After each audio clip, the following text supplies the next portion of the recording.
बंदी छोड़ सतगुरु रामपाल जी परमेश्वर जी की जय हो। भाई और बहनों, पुस्तक भोगेगा अपना किया रे, इस पुस्तक के ऊपर वीडियो बनाने की श्रृंखला जारी है। ये पुस्तक सन 2006 करोथा कांड के बाद में सतलोक आश्रम मैनेजमेंट हरियाणा अर्थात राष्ट्रीय समाज सेवा समिति के द्वारा लिखी गई है। ये पुस्तक हमें बहुत सारी अनसुनी बातों से परिचित करवाएगी, साथ में हमें बहुत से पॉइंट पर शिक्षा भी मिलेगी भक्ति मार्ग पर फूंक फूंक कर कदम रख कर चलने के लिए। तो भाई और बहनों, इस पुस्तक के ऊपर आज हमारा ये दूसरे नंबर का वीडियो है और पहले नंबर का जो वीडियो था इस पुस्तक की भूमिका के ऊपर था। आप उसको ज़रूर देखिएगा। भूमिका को समझे बिना आगे की वीडियो समझ पाना थोड़ा मुश्किल होगा। तो आज हम इस पुस्तक पर आगे बढ़ें उससे पहले सतगुरु रामपाल जी का जयकारा लगाएंगे। बंदी छोड़ सतगुरु रामपाल जी परमेश्वर जी की जय हो। परमपिता परमात्मा सारी सृष्टि के रचनहार, कुल मालिक, असंख्य ब्रह्मांडों के स्वामी, जगत गुरु, तीनों लोकों में प्रवेश करके सबका धारण पोषण करने वाले राजाधीराज, आत्माधार, नाथों के नाथ, देवों के देव महादेव, सर्वेश्वर महेश्वर, मृत्युंजय, अजरो अमर, आदि अनादि सनातनी प्रभु, जगत पिता जगदीश्वर, श्री श्री 1008 की उपाधि के वास्तविक अधिकारी, अकाल मूरत सौद स्वरूपी राम वासुदेव, सर्वगतम ब्रह्म, परम पूज्य, प्रथम पूज्य, परम संत, परम पुरुष, परम धनी, परम दयालु, सत्य कबीर, हक्का कबीर, अल्लाहु कबीर, अल्लाहु अकबर, बाखबर, अल्लाह ताला, जगत के तारणहार, जगत के मुक्तिदाता, जगत के जगन्नाथ, हारे के सहारे, हिंदुओं के राम, मुसलमानों के अल्लाह, सिखों के वाहिगुरु, ईसाइयों के मसीह, दया के सागर दयानिधि, करुणा के सागर करुणानिधि, स्वयंभू परिभू, संकट मोचन, कष्ट हरण, मंगल करण, दुख भंजन, अविगत कबीर, निर्विकार निर्विषम परमात्मा, अलय अलेख सतगुरु, आदि अनादि सतगुरु, असली मर्यादा पुरुषोत्तम, असली राम, असली कृष्ण, असली घनश्याम, असली मुरारी, राजाओं के राजा, महाराजाओं के महाराजा, शहंशाहों के शहंशाह, सम्राटों के सम्राट, भगवानों के भगवान, अल्लाहों के अल्लाह, प्रभुओं के प्रभु, मसीहाओं के मसीह, सच्चे वाहिगुरु, बाबाओं के बाबा, पीरों के पीर, सेठों के सेठ, जगत सेठ, सावड़सा सेठ, सर्वगुण संपन्न, अनंत कोटि कलाओं के स्वामी, अनंत कोटि ब्रह्मांडों के नायक, योगियों में महायोगी, ध्यानियों में महाध्यानी, सिद्धों में परम सिद्ध, ज्ञानियों में तत्व ज्ञानी, ब्रह्म ज्ञानी, महाज्ञानी, परम ज्ञानी, सर्वश्रेष्ठ ज्ञानी, विज्ञानी, युवा कबीर, समर्थ कबीर, असमवात, अमित ओजा, सच्चे रहनुमा, करीम अल्लाह, सुभान अल्लाह,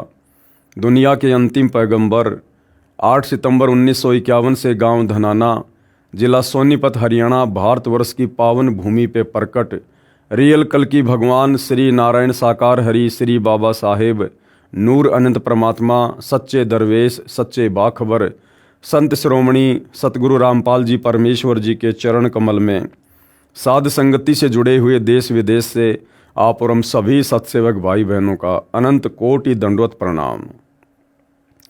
तो भाई और बहनों, पुस्तक भोगेगा अपना किया रे, इस पुस्तक के ऊपर वीडियो बनाने की श्रृंखला जारी है। इसी श्रृंखला में आज हमारा ये दूसरे नंबर का वीडियो है। अब हम आगे बढ़ते हैं। भोगेगा अपना किया रे, यानी जैसा कर्म प्राणी करता है, अच्छा या बुरा, समय आने पर वो वैसा ही उसका भोग भोगता है।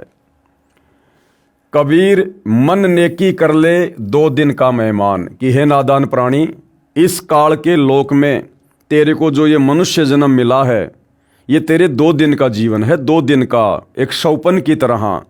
जैसे रात्रि में हमें शौपन आता है, शौपन में हम राजा बन जाते हैं, सेठ बन जाते हैं, लंबी आयु जीते हैं, और जैसे ही आंखें खुलती हैं, ना वो राजा का जीवन रहता है, ना वो शहर रहता है, ना वो सुख रहते हैं।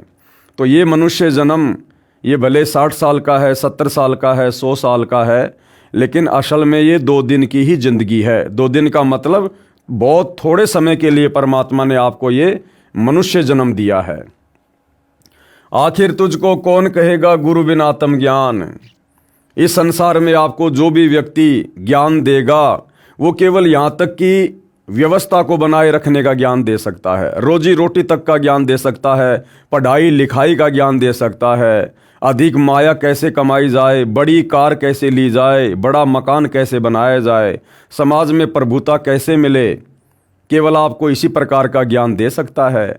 लेकिन आत्मज्ञान, मैं कौन हूँ, कहाँ से आया हूँ, मरने के बाद कहाँ जाऊँगा, क्यों जन्म रहा हूँ, क्यों मर रहा हूँ, आँखों के सामने बेटा बेटी क्यों मर जाते हैं, पिछले जन्म में कहाँ था, इस प्रकार का जो ज्ञान है ये आत्मज्ञान कहलाता है। यानी अपने विषय में जानना, मेरे को मनुष्य जन्म क्यों मिला है, बाकी अन्य प्राणी इतना कष्ट क्यों भोग रहे हैं गधे कुत्ते सूअर के शरीर में, इस मनुष्य जन्म का प्रयोजन क्या है, मूल मकसद क्या है, इसको कहते हैं आत्मज्ञान।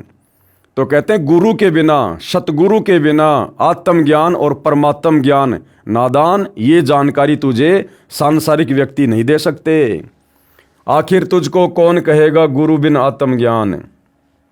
कबीर राम नाम रटते रहो जब तक घट में प्राण, और कभू तो दीन दयाल के भिनक पड़ेगी कान। कबीर मानुष जन्म दुर्लभ है मिले न बारंबार, तरवर से पत्ता टूट गिरे बहुर न लगता डार। कबीर परमेश्वर कहते हैं, हे नादान प्राणी, ये मनुष्य जन्म जो तुझे वर्तमान में सुलभ है, तुझे प्राप्त है, ये अति दुर्लभ है, अति दुर्लभ। 184 योनियां भोगने के बाद परमात्मा हमें एक मनुष्य जन्म देता है, और इस मनुष्य जन्म का टारगेट, लक्ष्य केवल यही होता है कि सच्चे सतगुरु की खोज करके, उनकी शरण ग्रहण करके और आजीवन मर्यादा में रहकर शास्त्र अनुकूल सत भक्ति करें, ताकि जन्म मरण से पीछा छूटे, 184 योनियों से पीछा छूटे। तो कहते हैं मानुष जन्म दुर्लभ है, ये मिले न बारंबार। जैसे तरवर से पत्ता टूट गिरे, तरवर यानी पेड़ से एक बार यदि पत्ता नीचे गिर गया, टूट गया, वापस उसी डारी पर नहीं लगता। तो एक बार ये मनुष्य जन्म छूट गया, ये आसानी से इतना जल्दी दोबारा नहीं मिलेगा, क्योंकि सत भक्ति केवल मनुष्य जन्म में ही हो सकती है। अन्य प्राणियों की योनियों में, शरीरों में हम भक्ति नहीं कर सकते। हमें जो ये विशेष बुद्धि जो प्राप्त है, सोचने की, समझने की, भक्ति करने की, कार्य करने की, ये केवल मनुष्य योनि में ही प्राप्त होती है। मानव को परमात्मा का अमर संदेश है कि हे मानव, यह शरीर बहुत मुश्किल से प्राप्त होता है, इसको प्राप्त करके शुभ कर्म कर, भक्ति कर, किसी की आत्मा को ना दुखा। आत्मा दुखी हुई तो समझो परमात्मा दुखी हुआ, और जिसने परमात्मा को दुखी कर दिया, फिर उस नादान के पास में शेष रह क्या गया। कबीर गरीब को न सताइए जाकी मोटी हाय, और बिना जीव की श्वास से लो वशम हो जाए। गरीब आदमी, दुखी आदमी, परमात्मा कहते हैं कभी भी उसकी हाय नहीं लेनी चाहिए। ये मनुष्य जन्म का लक्षण है कि हमने कभी किसी को दुखी करना ही नहीं चाहिए। भले हमें कोई दुखी कर दे, उसे हम सहन कर लें, लेकिन हमारे से मन कर्म वचन से किसी की आत्मा को जरा भी ठेस ना पहुंचे। कबीर परमेश्वर जी अपनी वाणी में कहते हैं, कबीरा आप ठगाइए और न ठगिए कोई, आप ठगाए सुख होत है औरों को ठगे दुख होए। तो कहते हैं यदि कोई दीन दुखी को सताता है, दुखी करता है, तो वो निर्बल व्यक्ति उसका कर कुछ नहीं पाएगा। वो एक कोने में बैठ के रोएगा, परमात्मा को याद करेगा, और जब आत्मा दुखी होती है तो उसकी पुकार परमात्मा के पास जाती है। और यदि परमात्मा ने एक्शन ले लिया तो नादान प्राणी फिर तेरा होगा क्या। भावार्थ है कि जैसे पुराने समय में लोहार कारीगर अपने औजार बनाने के लिए, लोहा गर्म करने के लिए पशु के चर्म की धोकनी बनवाते थे, उस निर्जीव खाल से अग्नि पर हवा मारते थे, जैसे वर्तमान में पंखे का प्रयोग करते हैं। उस निर्जीव खाल से हवा निकलती थी तथा फिर हवा भरती थी। वह ऐसे हवा लेती और छोड़ती थी जैसे माँ दुखी मनुष्य दुख में आहें भरता है। परमात्मा कबीर जी सतर्क करते हैं कि यदि कोई किसी प्रकार की भी शक्ति का दुरुपयोग करके गरीब यानी निर्बल निर्धन को परेशान करता है तो उसका सर्वनाश हो जाता है। चाहे कोई बहुत बड़ा अधिकारी किसी पद पर है और यदि वो बेवजह किसी को दुखी करेगा, परेशान करेगा, समय पर किसी का कार्य नहीं करेगा या उसमें गफलत करेगा, तो कहते हैं परमात्मा एक्शन लेता है। जैसे बिना जीव की खाल से निकली श्वास लोहे तक को भस्म जलाकर नष्ट कर देती है, तो जीवित प्राणी से निकली हाय रूपी श्वास बद्दुआ तेरा सर्वनाश कर देगी। अगले जन्म में वह व्यक्ति कुत्ता बनता है और सिर में कीड़े पड़ते हैं। फिर क्या कह रहे हैं परमात्मा? संत सताना कोटि पाप है, यानी साधु संतों को दुखी करना। देखो, एक तो आम व्यक्ति को दुखी किया जाए वो भी बहुत बुरी बात है, और यदि साधु संत भक्तों को कोई दुखी करता है तो कहते हैं वो तो करोड़ों पाप के बराबर है, करोड़ों पाप के बराबर। क्योंकि साधु संत भगत कभी किसी को बेवजह दुखी नहीं करते, कभी किसी का बुरा नहीं सोचते। और ऐसी आत्माओं को यदि कोई दुखी करता है, वो चाहे मंत्री हो, चाहे अधिकारी हो, बहुत बड़ा कोई पैसे वाला हो, किसी भी प्रकार से सर्वशक्तिमान आदमी हो, यदि वो संत भक्तों को दुखी करता है तो वो तो करोड़ों पापों के बराबर है। अनगिन हत्या अपराधम संत सताए साहिब दुख पावे कर देत बर्बादम। और संत भगत को सताने से परमात्मा दुखी होता है, साहिब दुखी होता है, और कहते हैं फिर वो परमात्मा सताने वाले को बर्बाद करके छोड़ता है, बर्बाद करके। राम कबीर कहे मेरे संत को दुख ना दीजिए कोई।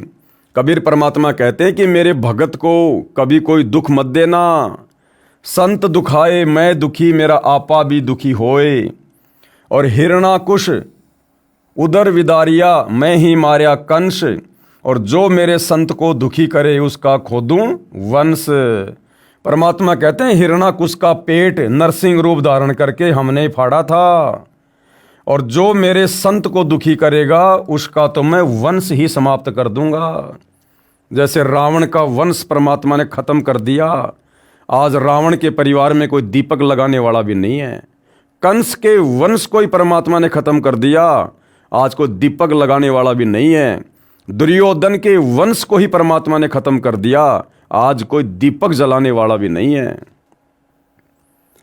सतलोक आश्रम रोहतक झज्जर रोड पर करोथा गांव से 2 किलोमीटर तथा डिग्गल गांव से 4 किलोमीटर की दूरी पर सड़क पर गांव करोथा की सीमा में स्थित है।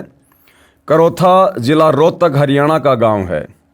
अप्रैल सन 1999 में करोथा के भक्तों ने स्वेच्छा से कुछ एकड़ जमीन दान की, जो ट्रस्ट के नाम कराई गई।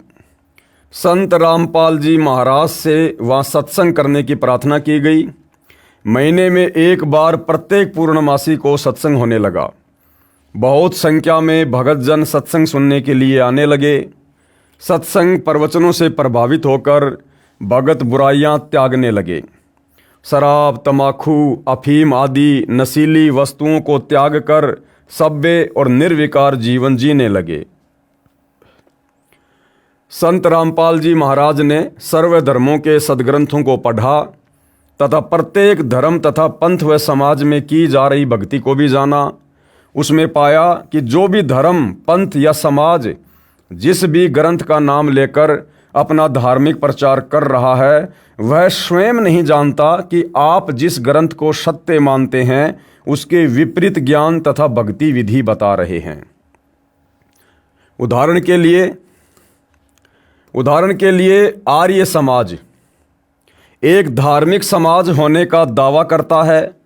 वह महर्षि दयानंद सरस्वती का अनुयायी है। यानी जो आर्य समाज के फॉलोवर हैं, विशेषकर हरियाणा में, वो सब के सब महर्षि दयानंद जी को अपना आदर्श मानते हैं। महर्षि दयानंद ने अपने 59 वर्ष के जीवन काल में जैसा वेदों को समझा तथा परमात्मा को जैसा जाना, वह सत्यार्थ प्रकाश नामक पुस्तक में लिख गए।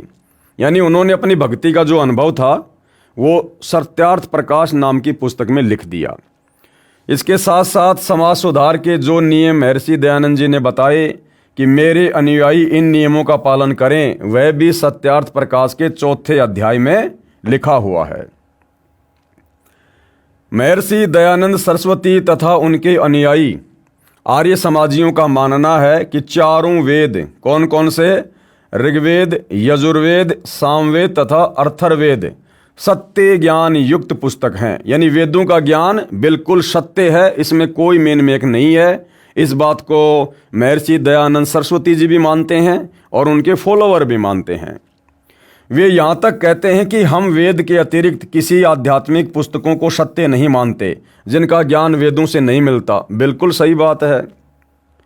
संत रामपाल जी महाराज ने सत्यार्थ प्रकाश के ज्ञान की तुलना वेदों से ही करके सिद्ध कर दिया कि महर्षि दयानंद जी को वेद ज्ञान कतई नहीं था।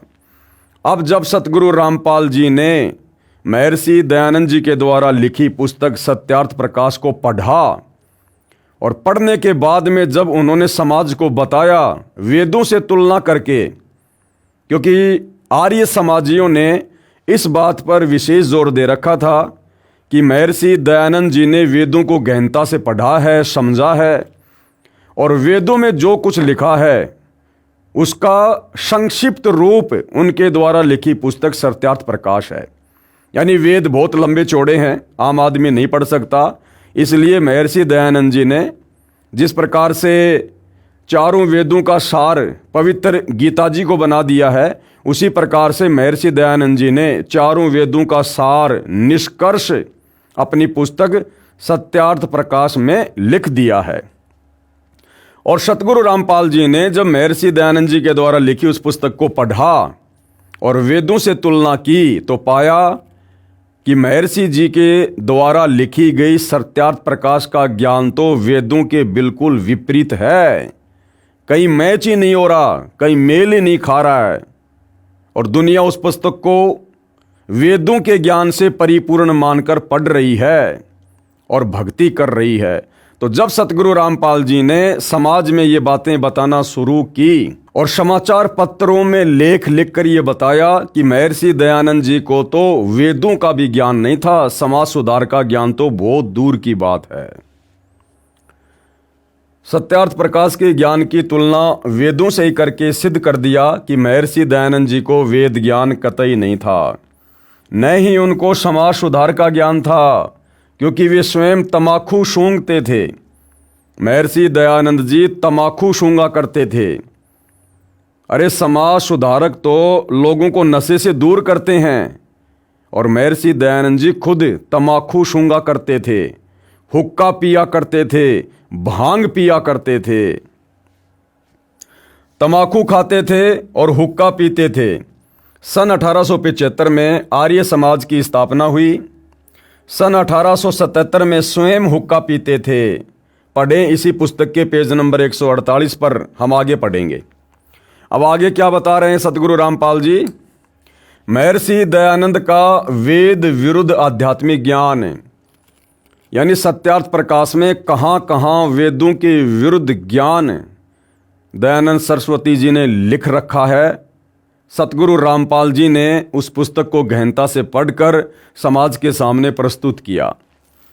महर्षि दयानंद सरस्वती जी ने सत्यार्थ प्रकाश, जिसके प्रकाशक हैं वैदिक यतिमंडल दयानंद मठ दीनानगर पंजाब तथा मुद्रक हैं आचार्य प्रिंटिंग प्रेस दयानंद मठ गोहाना मार्ग रोहतक, इसके समोल्लास नंबर 12 पेज नंबर 342 पर अनुभूमिका में लिखा है कि आपस में वाद प्रतिवाद करने से सत्य असत्य का निर्णय होता है।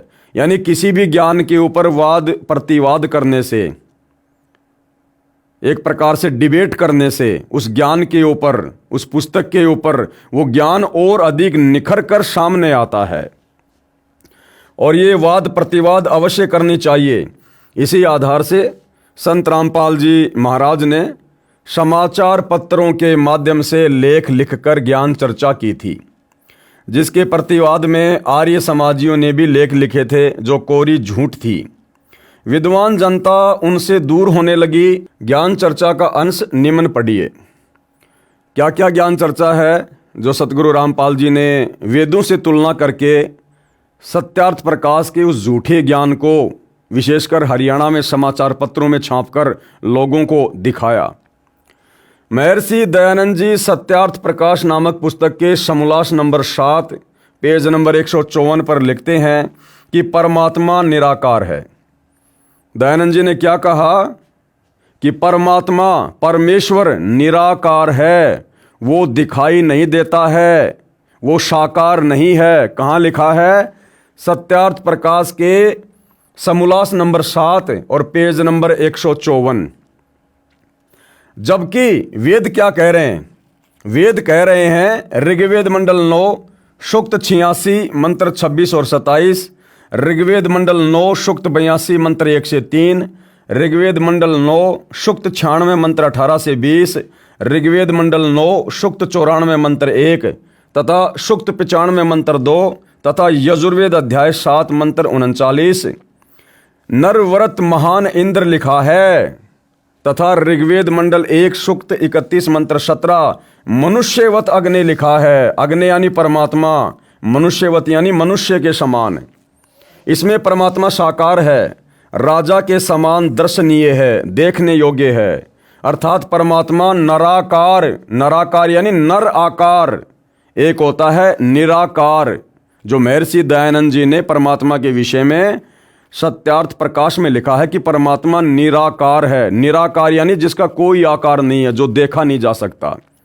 परंतु वेद क्या कह रहे हैं कि परमात्मा नराकार है, नराकार नर आकार में है और साकार है। वह धूलोक के तीसरे पृष्ठ यानी भाग पर विराजमान है। धूलोक यानी शतलोक। इन वेद मंत्रों के अनुवादकर्ता भी आर्य समाजी हैं तथा प्रकाशक भी सार्वदेशिक आर्य प्रतिनिधि सभा दिल्ली है। महर्षि दयानंद जी का सत्यार्थ प्रकाश वाला सिद्धांत गलत सिद्ध हुआ।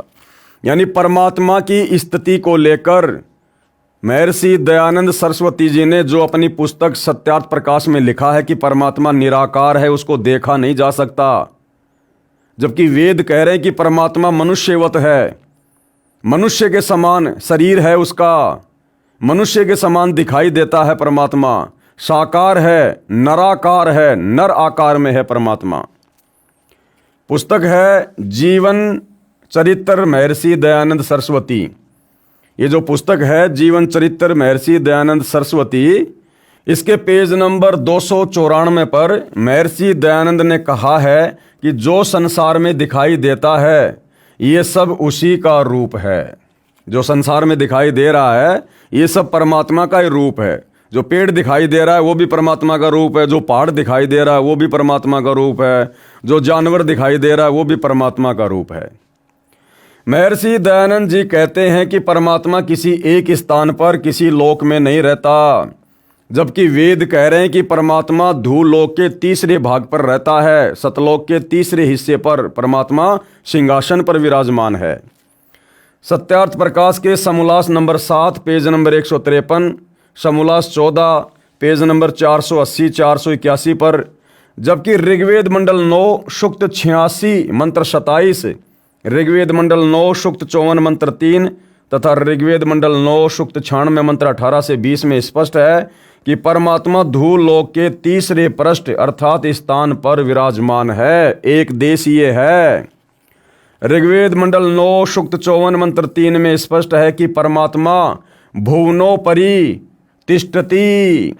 परमात्मा भुवनोपरि यानी सबसे ऊपरी भाग पर, तिष्ठति यानी बैठा हुआ है, लोकों में ऊपर बैठा है, विराजमान है। महर्षि दयानंद जी का सत्यार्थ प्रकाश वाला सिद्धांत गलत सिद्ध हुआ।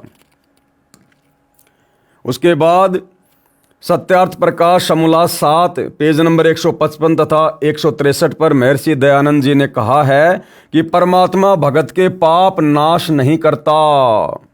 बताओ फिर भक्ति किस लिए करें? फिर लोग आर्य समाजी क्यों बने? अरे लोग आर्य समाजी इसीलिए तो बने कि भाई हमें वेदों का ज्ञान प्राप्त होगा, वेदों में परमात्मा कौन है कैसा हमें पता चलेगा, हम उस परमात्मा की भक्ति करेंगे। सुना है परमात्मा सुख देता है, अंधे को आँख देता है, निर्धन को माया देता है, कोढ़ी को काया देता है, बांझ को पुत्र देता है, सारे सुख देता है। इसीलिए तो लोग वेदों को पढ़ते हैं, गीता को पढ़ते हैं, भक्ति करने की इच्छा होती है। और महर्षि जी क्या कह रहे हैं सत्यार्थ प्रकाश में कि परमात्मा पाप नाश नहीं करता है। अरे जब हमारे पाप ही नाश नहीं होंगे तो हम सुखी कैसे होंगे? क्योंकि पाप कर्मों के कारण तो इंसान पर दुख आता है। और यदि भक्ति करते करते भी पापों का नाश नहीं होगा तो हम सुखी कैसे होंगे? फिर भला भगवान की भक्ति करने की इच्छा कैसे होगी यदि वो पाप ही नाश नहीं करेगा? तो परमात्मा भगत के पाप नाश नहीं करता। यजुर्वेद अध्याय 8 मंत्र 13, जबकि हमारे वेद क्या कह रहे हैं कि परमात्मा भक्ति करने वाले भगत के साधक के घोर से घोर पाप कर्मों का भी नाश करता है।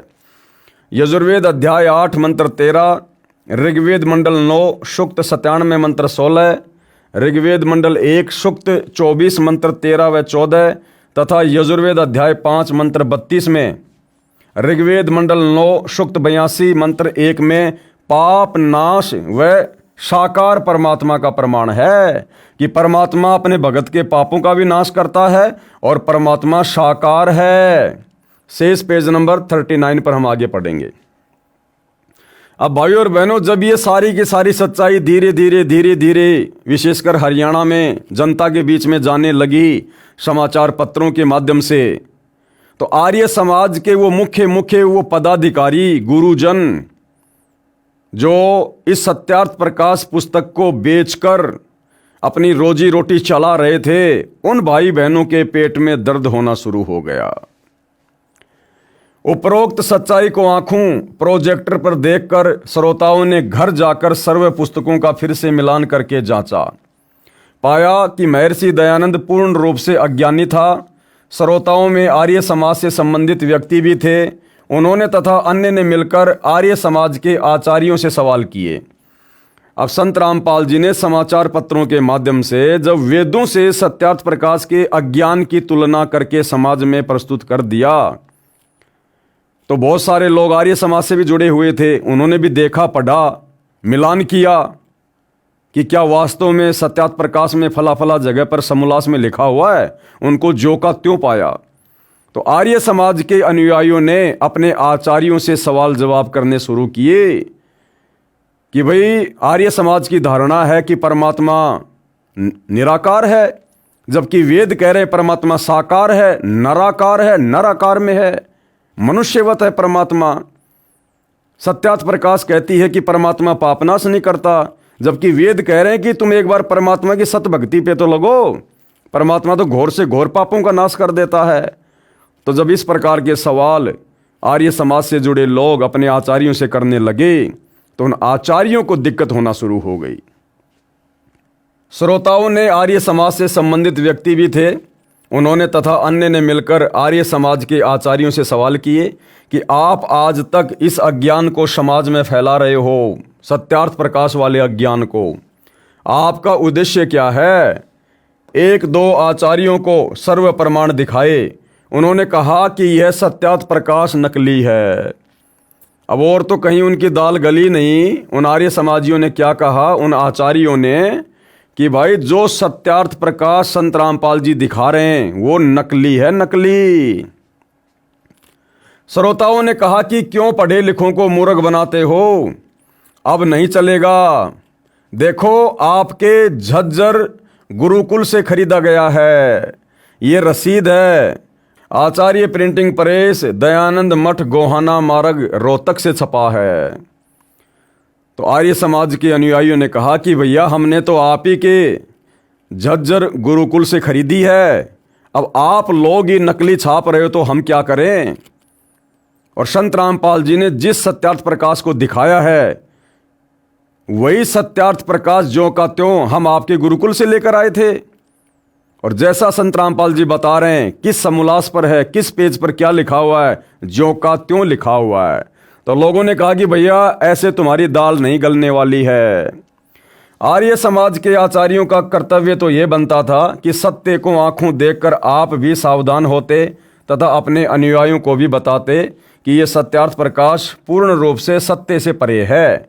अपना तथा अन्य भोली भाली आर्य जनता का कल्याण करवाते। ऐसा ना करके संत तथा भक्तों पर अत्याचार शुरू कर दिया। ये व्यक्ति नेक नहीं है। कबीर परमात्मा जी ने कहा है कि जानबूझ सांची तजे, यानी सच्चाई आंखों के सामने है, प्रत्यक्ष प्रमाणित है, उसके बावजूद भी स्वार्थ में अंधे हो रहे हैं, ईर्ष्या में अंधे हो रहे हैं। तो कबीर जी कहते हैं कि जानबूझ सांची तजे और करे झूठ से ने, ताकि संगति है प्रभु शौपन में भी ना दे। ऐसे दुष्ट व्यक्तियों की संगति तो शौपन में भी प्राप्त ना हो, जो जानबूझ के सच्चाई से मुंह मोड़कर बैठे हैं। उन आचार्यों ने अन्य आचार्यों को बताया, उन्होंने निर्णय लिया कि यदि जनता को महर्षि दयानंद के अज्ञान का पता चल गया तो इज्जत का नाश हो जाएगा। लोग हमें धिक्कारेंगे कि ऐसे बिना सिर पैर के ज्ञान युक्त सत्यार्थ प्रकाश को बेचकर दयानंद की फोकट महिमा बनाए हो और दुनिया से आर्य समाज के नाम से चंदा इकट्ठा करते रहते हो। हमारी दुकानें बंद हो जाएंगी, इसलिए शतलोक आश्रम को बंद कराओ, रामपाल को मार दो, तब बात बनेगी। इसी षड्यंत्र के तहत इन अपराधी आचार्यों ने शतलोक आश्रम करोथा जिला रोहतक के आसपास के गांव में डिग्गल, करोथा, ब्रहाणा, बागपुर आदि पब्लिक मीटिंग करके झूठा प्रचार किया कि शतलोक आश्रम करोथा में गलत काम होते हैं।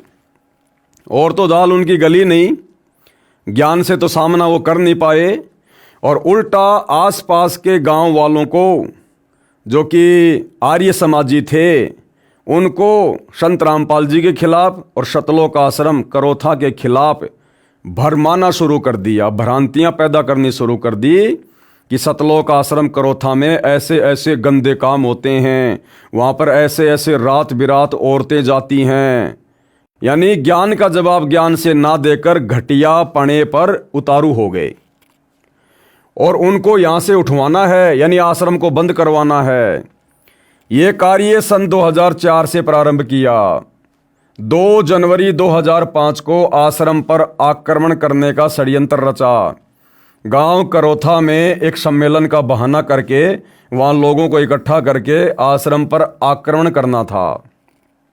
समय रहते ट्रस्ट के ट्रस्टी ने माननीय न्यायालय से इस सम्मेलन का स्टे ले लिया। वे अपने उद्देश्य में सफल नहीं हो सके। दुर्भाग्यवश मार्च 2005 में हरियाणा का मुख्यमंत्री श्री भूपेंद्र सिंह हुड्डा आर्य समाजी बन गया। उसके पश्चात ये दुष्ट व्यक्ति अधिक सक्रिय हो गए। जनता तथा मुख्यमंत्री को सच्चाई ना बताकर झूठ के आधार से आश्रम करोथा को नष्ट करने तथा संत रामपाल जी महाराज को जान से मारने का षड्यंत्र रचकर 12 जुलाई 2006 को अपने घिनौने कार्य को अंजाम देने के लिए आश्रम करोथा पर आक्रमण कर दिया। कब? 12 जुलाई 2006 को। भगत जन पूर्णमासी का सत्संग सुनने के लिए आश्रम में इकट्ठा हुए थे। 9 से 11 जुलाई 2006 को 3 दिन का सत्संग था। 8 जुलाई 2006 को शतलोक आश्रम में लगभग 5000 श्रद्धालु पहुंच गए। उसके पश्चात आश्रम को पुलिस की उपस्थिति में चारों ओर से घेर लिया। न तो बाहर से कोई भगत अंदर आने दिया तथा न ही आश्रम से बाहर जाने दिया। 9 जुलाई 2006 से 12 जुलाई 2006 तक 4 दिन लगभग 5000 श्रद्धालुओं को बंधक बनाकर रखा। रोगी, वृद्ध, बच्चे, स्त्रियां बहुत संख्या में थे। उपद्रवियों ने आश्रम की पानी लाइन काट दी, बिजली की सप्लाई काट दी। आश्रम में हाहाकार मच रहा। रोहतक के डीसी, एसपी तथा मुख्यमंत्री आदि बड़े अधिकारियों के पास टेलीग्राम किए गए, सर्व स्थिति बताई गई, परंतु बेरहमों को कोई असर नहीं हुआ, क्योंकि ये तो अत्याचार करवा ही रहे थे। ना हरियाणा के मुख्यमंत्री ने कोई फरियाद सुनी, ना वहाँ के प्रशासन ने किसी प्रकार की कोई मदद की। क्यों? क्योंकि लेखक कह रहा है कि उन लोगों का ही तो ये मिला जुला षड्यंत्र था। मुख्यमंत्री के इशारों पर ये सारा सब कुछ वहाँ पर किया जा रहा था। हालांकि भाइयों और बहनों, हमें शिक्षा लेनी है। मैं ये भी नहीं कहूँगा कि भक्तों ने कुछ गलत किया। उस समय की परिस्थितियों के अनुसार और जितना उनको आध्यात्मिक ज्ञान था, उन्होंने बाहरी प्रशासनिक व्यक्तियों से मदद की गुहार लगाई। लेकिन भाइयों और बहनों, हम सतगुरु रामपाल जी के भगत हैं, पूर्ण ब्रह्म परमात्मा के भगत हैं। ये तत्व ज्ञान होने के बाद मुसीबत क्या, चाहे मुसीबत का पहाड़ क्यों ना टूट जाए, हमने अपने सतगुरुदेव भगवान के चरणों के अलावा, क्योंकि यदि हमने ये मान लिया, जान लिया, पहचान लिया कि सतगुरु रामपाल जी स्वयं सर्वशक्तिमान कबीर परमेश्वर हैं, इनके अलावा धरती पर सृष्टि में दूसरी कोई शक्ति नहीं है, भले ही वर्तमान में अपने आप को छुपाकर आम संत के रूप में अपना प्रचार प्रसार कर रहे हैं। यदि हमें यह समझ में आ गया कि संत रामपाल जी कौन हैं, तो भाइयों और बहनों, हमने शौपन में भी किसी भी प्रकार की आपत्ति विपत्ति या समस्या के निराकरण के लिए, समाधान के लिए अपने गुरुदेव भगवान के अलावा, चाहे प्रधानमंत्री आपका पड़ोसी क्यों ना है, बहुत बड़ा अधिकारी कोई आपका घर का सदस्य क्यों ना है, हमने उनसे किसी भी प्रकार की गुहार नहीं लगानी है। हमें जो भक्ति, जो मर्यादा सतगुरु ने दी है, हमने केवल उसी के ऊपर अडिग होकर और मन कर्म वचन से अपने गुरु पर विश्वास करके हमने अडिग रहना है। बाकी कार्य फिर सतगुरु का है। वो जानी जान है, अंतर्यामी है, सब कुछ जानता है। वर्तमान भूत भविष्य कुछ भी छुपा हुआ नहीं है। सतगुरु आदि अनादि है, सतगुरु मद है मूल, सतगुरु को सिजदा करूं एक पलक नहीं भूल। लेकिन फिर भी मैं यही कहूँगा कि ये 2006 का समय था। उस समय तक आत्माओं को इतना तत्व ज्ञान नहीं हो पाया था। अपने गुरुदेव भगवान की वास्तविक स्थिति से वो भगत भाई बहन परिचित नहीं थे, जिस कारण से उन्होंने प्रशासन की मदद लेना उचित समझा, जबकि सर्वशक्तिमान परमात्मा उन्हीं के पास उसी आश्रम में बैठा हुआ था। 12 जुलाई 2006 को लगभग दिन के 12 बजे 8 से 10 हज़ार उपद्रवियों ने सतलोक आश्रम पर चारों ओर से आक्रमण कर दिया। पुलिस ने पहले तो रोकने के लिए गोलियां चलाई, जिसमें लगभग 56-57 उपद्रवी घायल हो गए तथा एक गांव बागपुर का सोनू नामक युवक मारा गया। फिर पुलिस दूर खड़ी होकर देखती रही। हरियाणा सरकार ने घायलों को 50-50 हज़ार रुपये इनाम दिए। ये भाइयों और बहनों, सरकार ने बहुत गलत किया। उन उपद्रवियों को जो जबरन सतलोक आश्रम करोथा के ऊपर आक्रमण करने के लिए आए और वो पुलिस की ही गोलियों से घायल हुए, और सरकार जिसका ये कर्तव्य बनता था इस मामले की पूरी जांच की जाए, इस मामले में दोषी कौन है, उसके बाद उन दोषियों को सजा देनी थी, लेकिन दोषियों को सरकार 50-50 हज़ार का इनाम दे रही है। और उस समय सरकार किसकी थी? उसी भूपेंद्र सिंह हुड्डा की। उस समय वो कांग्रेस सरकार में हरियाणा का मुख्यमंत्री था भूपेंद्र सिंह हुड्डा।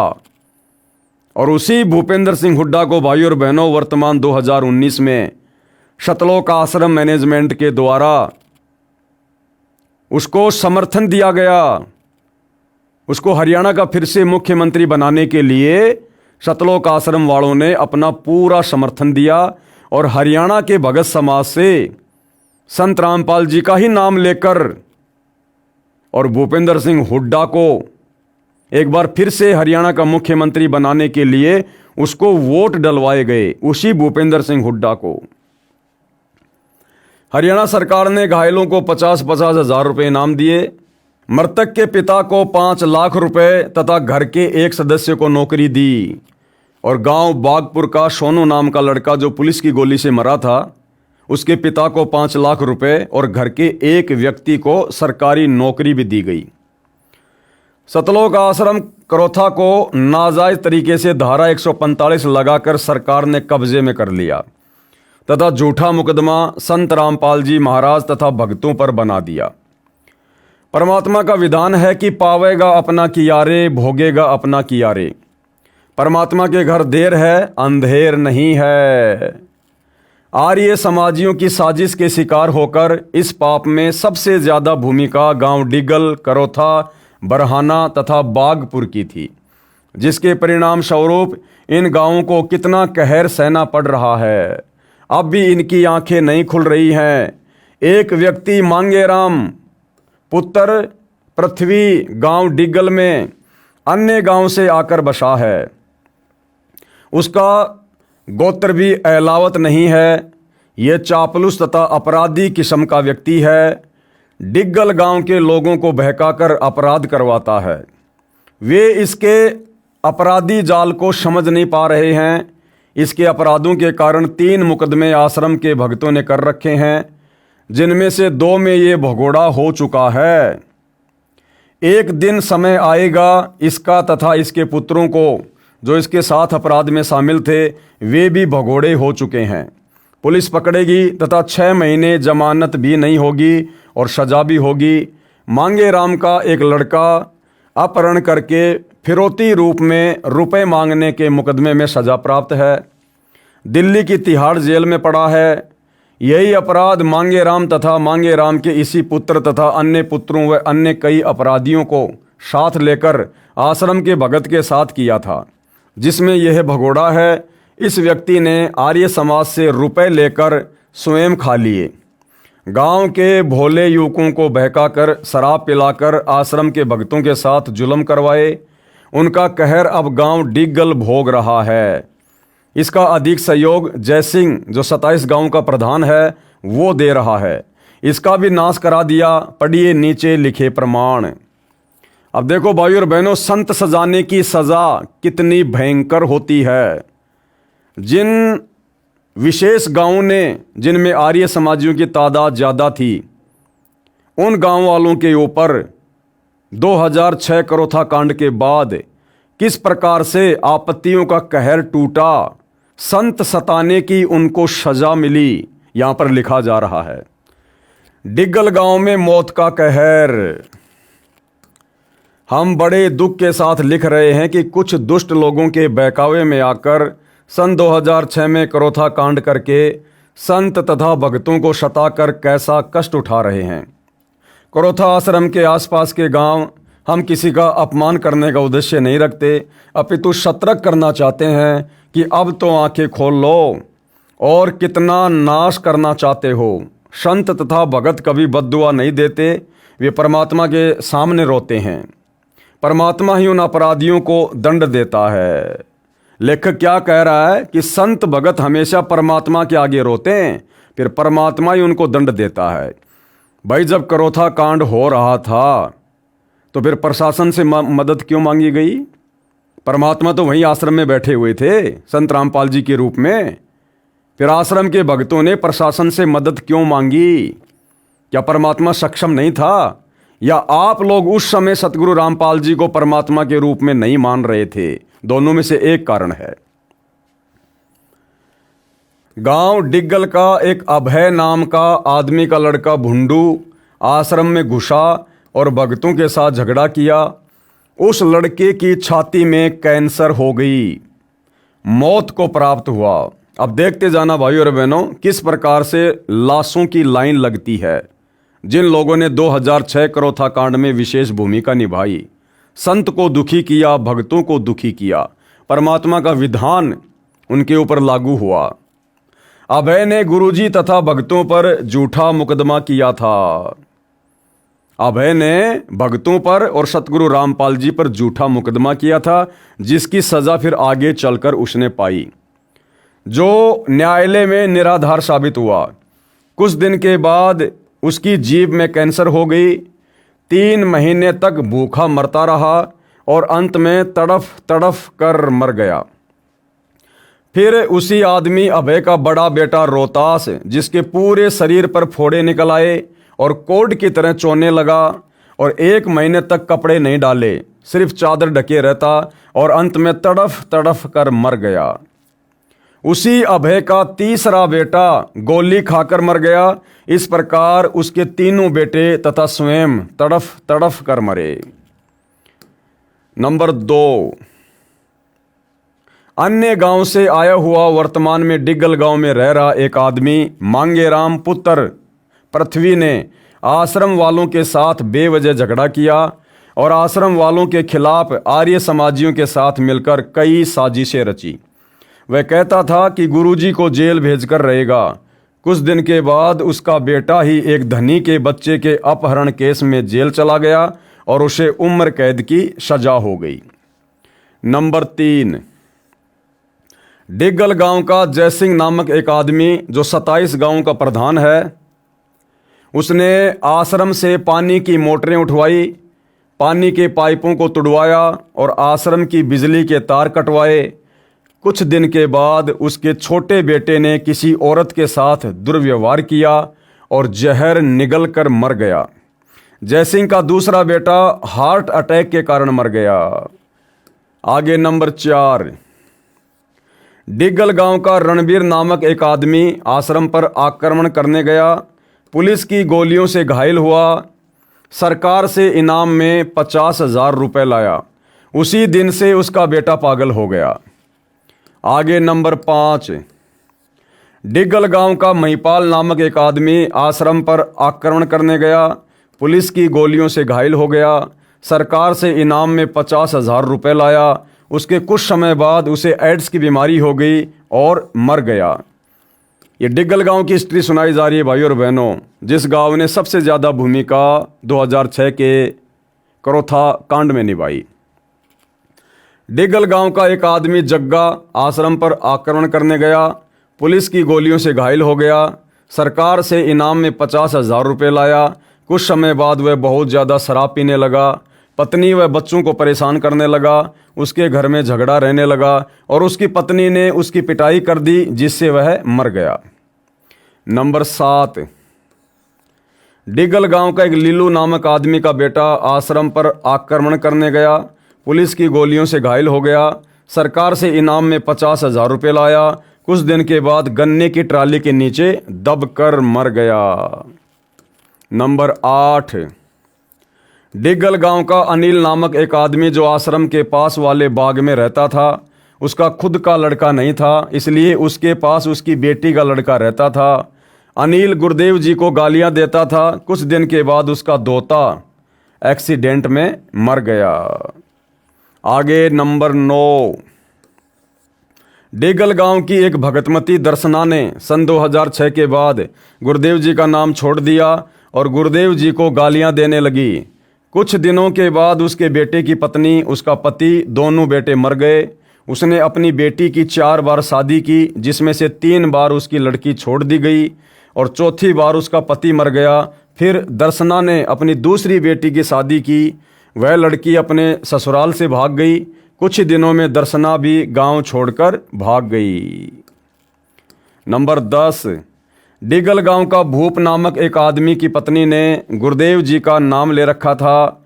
मांगे राम नामक आदमी के कहने पर उसने अपनी पत्नी का नाम तुड़वा दिया और अपनी पत्नी को ज़बरदस्ती हुक्का पिला दिया। कुछ समय बाद भूप के गले में कैंसर हो गई और तड़फ तड़फ कर मर गया। नंबर 11, डिग्गल गांव का राजेंद्र नामक एक आदमी गुरुदेव जी को हर रोज़ गालियां देता था। कुछ समय बाद उसकी जीभ में कैंसर हो गई। 1-1 लाख रुपए के टीके लगवाने के बाद भी मौत तड़फ तड़फ कर हुई। नंबर 12, डिग्गल गांव का उमेद नामक एक आदमी गुरुदेव जी को बहुत गालियां देता था। पहले उसका हाथ कटा और अब डॉक्टरों ने उसके गले में कैंसर की बीमारी बताई है। कई लाख रुपए के टीके लग चुके हैं, फिर भी कोई आराम नहीं है। सारी ज़मीन बिक चुकी है और मरने के लिए तड़फ रहा है। नंबर 13, डिग्गल गांव का सोनू नामक एक आदमी करोथा कांड के पश्चात आश्रम में घुसा और गुरुदेव जी के फोटो पर लात मारी। कुछ दिन के बाद किसी औरत के साथ दुर्व्यवहार करने के आरोप से जहर खाकर मर गया। उसकी पत्नी चली गई, कुल का नाश हुआ। आगे नंबर 14, डिग्गल गांव का रामफल नामक एक व्यक्ति जिसके बेटे का नाम सोनू था, सोनू की 4 बहनें थी, आश्रम पर आक्रमण करके गया था। वहाँ पर बहुत हंगामा किया और कुछ दिनों के बाद जहर खाकर मर गया। नंबर 15, डिग्गल गांव का जय किशन नाम का एक व्यक्ति जिसने गुरुदेव जी का पुतला फूका था। कुछ समय बाद उसके सिर में कैंसर का फोड़ा हो गया। कई महीनों तक खाना नहीं खाया और अंत में तड़फ तड़फ कर मर गया। संत सताने की क्या सज़ा होती है भाइयों और बहनों, आप जी की आंखों के सामने है। डिगल गांव का एक आदमी ईश्वर, जिसने गुरुदेव जी के पुतले को कपड़े पहनाए और पुतला फूका, कुछ ही दिन बाद झज्जर चुंगी के पास ट्रक के नीचे कुचला गया और उसकी मौत हो गई। नंबर 17, डिगल गांव का एक आदमी ज्ञानेंद्र गुरुदेव जी को हर समय बेटी की गालियां देता था। 1 महीने के बाद उसकी बेटी का पति आश्रम के पास ट्रक के नीचे कुचला गया। उसकी हड्डियों को गठरी में बांध कर लाए थे। नंबर 18, डिगल गांव का एक आदमी जिसका नाम भोंडू था, उसने गुरुदेव जी का पुतला फूका और गुरुदेव जी के बारे में अश्लील बातें की जिन्हें लिखा नहीं जा सकता। सुनारिया गांव में उसकी लाश मिली और उसके गुदा द्वार में बांस का टुकड़ा मिला। उसके पूरे शरीर को बोतलों से फोड़ा गया था और उसके शरीर में कांच के टुकड़े मिले थे। उसकी लाश भी 2 दिन बाद मिली थी। उसकी 2 बेटियों का जन्म पेट काटकर हुआ था। उसका बेटा पैदा होने के 1 महीने बाद उसके पेट में फोड़ा पाया गया था, जिससे उसकी मृत्यु हो गई। इस तरह भोंडू की वंश बेल समाप्त हो गई। नंबर 19, डिगल गांव का एक आदमी जिसका नाम गगना है, उसने आश्रम के अनुयायियों के घरों को जलाने की बात की थी। कुछ दिन के बाद उसके भतीजे ने किसी महिला के साथ दुर्व्यवहार करने की कोशिश की। दूसरे कुछ लोगों ने तेजाब से जला दिया, जो कि सुसाना गांव में जला हुआ मरा मिला। उसकी माँ लकवाग्रस्त हो गई और 1 महीने के बाद तड़फ तड़फ कर मर गई। नंबर 20, डिगल गांव का प्रताप नामक एक आदमी जिसने गुरुदेव जी को बहुत गालियां दी थी। कुछ दिनों के बाद उसके दोनों गुर्दे खत्म हो गए और अब मरने के लिए तड़फ रहा है। नंबर 21, डिगल गांव का शूशु नामक एक व्यक्ति आश्रम में काला तेल लगाकर घुस गया। कुछ दिनों के बाद उसके दिमाग की नस फट गई और 1 महीने तक तड़फ तड़फ कर मर गया। उसके मरने के बाद उसकी पत्नी अपने बेटे को लेकर घर से चली गई और हमेशा हमेशा के लिए घर पर ताला लग गया। मरने से पहले अस्पताल में हर रोज 1 लाख रुपए का खर्चा हुआ। उसकी पत्नी के मायके वालों ने कहा कि उसके बड़े भाई की शादी उसकी पत्नी से करेंगे। उसके भाई की शादी ज़बरदस्ती सूसू की पत्नी के साथ की। सूसू की भाभी ने पुलिस थाने में रिपोर्ट दे दी कि उसके पति की ज़बरदस्ती दोबारा शादी करवाई है। कुछ समय बाद सूसू की पत्नी ने अपने जेठ की रिपोर्ट दे दी। सूसू के मरने के कुछ समय पहले कोतरी नामक एक पक्षी उसके ऊपर झपटती थी। वे लोग अपने बाहर वाले घर पर जाते तो कोतरी उनके सिर पर चोंच मारती। वे लोग जोहड़ पर जाते तो भी वह कोतरी उनके सिर पर चोंच मारती थी। पूरे 1 साल तक उसने घर वालों को परेशान रखा। शूशु के मरते ही वह कोतरी अचानक न जाने कहाँ चली गई। शूशु की पत्नी के रिपोर्ट देने के बाद आज उसका भाई जेल में बंद है। नंबर 22, डिगल गांव की एक औरत मुकेश, जिसने गुरुदेव जी को बहुत गालियां दी और कहा कि अगर मेरा परिवार खत्म हो जाए तो भी आश्रम में न जाऊं। कुछ दिन के बाद उसका पति मर गया, उसकी बहन मर गई, उसके ससुर की भी मौत हो गई। उसने रोते हुए कहा कि मैंने गुरुदेव जी के बारे में भला बुरा कहा, जिससे हमारे घर में एकदम से 4 मौतें हो गई। फिर उसने गुरुदेव जी से माफ़ी मांगी। उस दिन से उसके दोनों बच्चे स्वस्थ और उसका कहना है कि वह भविष्य में कभी ऐसा नहीं करेगी। नंबर 23, काले पुत्र आज़ाद, गांव डिगल, पाना मिठान। इसका पिता आज़ाद गुरुदेव जी को बहुत गलत बोलता था। उसके बेटे से झगड़ा हो गया। उसका 22 साल का लड़का जहर की गोली खाकर मर गया। 6 महीने के बाद उसकी माँ की मौत हो गई और आज़ाद का बड़ा बेटा शराब पीकर मर गया। नंबर 24, राजा पुत्र अमर सिंह चंडा, गांव डिगल, पाना डालान। इसने गुरुदेव जी को बहुत गलत कहा। तभी से उसके घर में कष्ट रहने लगे। पति पत्नी में झगड़ा रहने लगा। उसने गोली खाकर आत्महत्या कर ली। नंबर 25, डिगल गांव का एक काले नामक व्यक्ति ने एक भगत को हॉकी मार दी। काले के भाई का कुछ दिनों बाद किसी के साथ झगड़ा हो रहा था। उसे छत से धक्का देकर गिरा दिया, जिससे उसकी गर्दन की हड्डियां टूट गई और मर गया। नंबर 26, डिगल गांव का एक व्यक्ति जिसका नाम पप्पू है, उसने आश्रम से बहुत सामान उठाया था और आर्य समाज का सेवक था। इस काम की वजह से वह अब पागल हो चुका है। नंबर 27, डिगल गांव का बिंदु नामक एक व्यक्ति भी जो आश्रम में दंगा करवाने में शामिल था। उसकी पत्नी का देहांत हो चुका है तथा उसके परिवार में झगड़ा है। वह भी पूरी तरह से दूसरों के अधीन हो चुका है। खुद वह सोच भी नहीं कर सकता, यानी फ्रेश होने भी नहीं जा सकता, ऐसी हालत है। नंबर 28, डिगल गांव की कमला नाम की एक औरत है जिसने सतगुरु रामपाल जी महाराज को गाली दी थी और भला बुरा भी कहा था। आज वह चल भी नहीं सकती, उसके दोनों पैर खराब हो चुके हैं। नंबर 29, डिगल गांव का नियाली नाम की एक औरत जिसके बेटे ने गुरुदेव जी से नाम ले रखा है। वह हमेशा गुरुदेव जी को गालियां देती थी और उसने अपने बेटे का नाम तुड़वा दिया। उसने अपने लड़के को बाबा बनवा दिया। अब तक उसका पता नहीं चल पाया कि वो जिंदा है या मर गया। नियाली का दूसरा बेटा एक्सीडेंट में मर गया और उसके तीसरे बेटे का एक्सीडेंट हो गया और उसके पैरों में राड़ डाली गई है। उसका सारा शरीर बेकार हो गया। वह खुद कुछ भी नहीं कर सकता। निहाली का पति भी तड़फ तड़फ कर मर गया। नंबर 30, डिगल गांव का एक आदमी जिसका नाम चेतराम था, उसकी पत्नी ने गुरुदेव जी से नाम ले रखा था। कुछ समय बाद उसकी पत्नी ने नाम तोड़ दिया। दोनों मिलकर गुरुदेव जी को गाली देने लगे। चेतराम के शरीर में भयंकर बीमारी हो गई। वह बेचैन रहने लगा। कभी बिजली की तारें पकड़ता, कभी घर से भाग जाता। अंत में जोहड़ में डूबकर मर गया। नंबर 31, डिगल गांव का आज़ाद नामक एक आदमी जिसकी पत्नी ने गुरुदेव जी से नाम ले रखा था, वह अपनी पत्नी से कहता था कि तुम्हारे गुरुदेव जी तो पैर दबवाते हैं, तुम नाम छोड़ दो, और अपनी पत्नी से गलत बातें कहता। उसे खुजली की बीमारी लग गई। मेडिकल में भी इलाज नहीं हो पाया और 3 साल बाद तड़फ तड़फ कर मर गया। नंबर 32, डिगल गांव का सोनू नामक लड़का अपने माँ बाप का इकलौता लड़का था।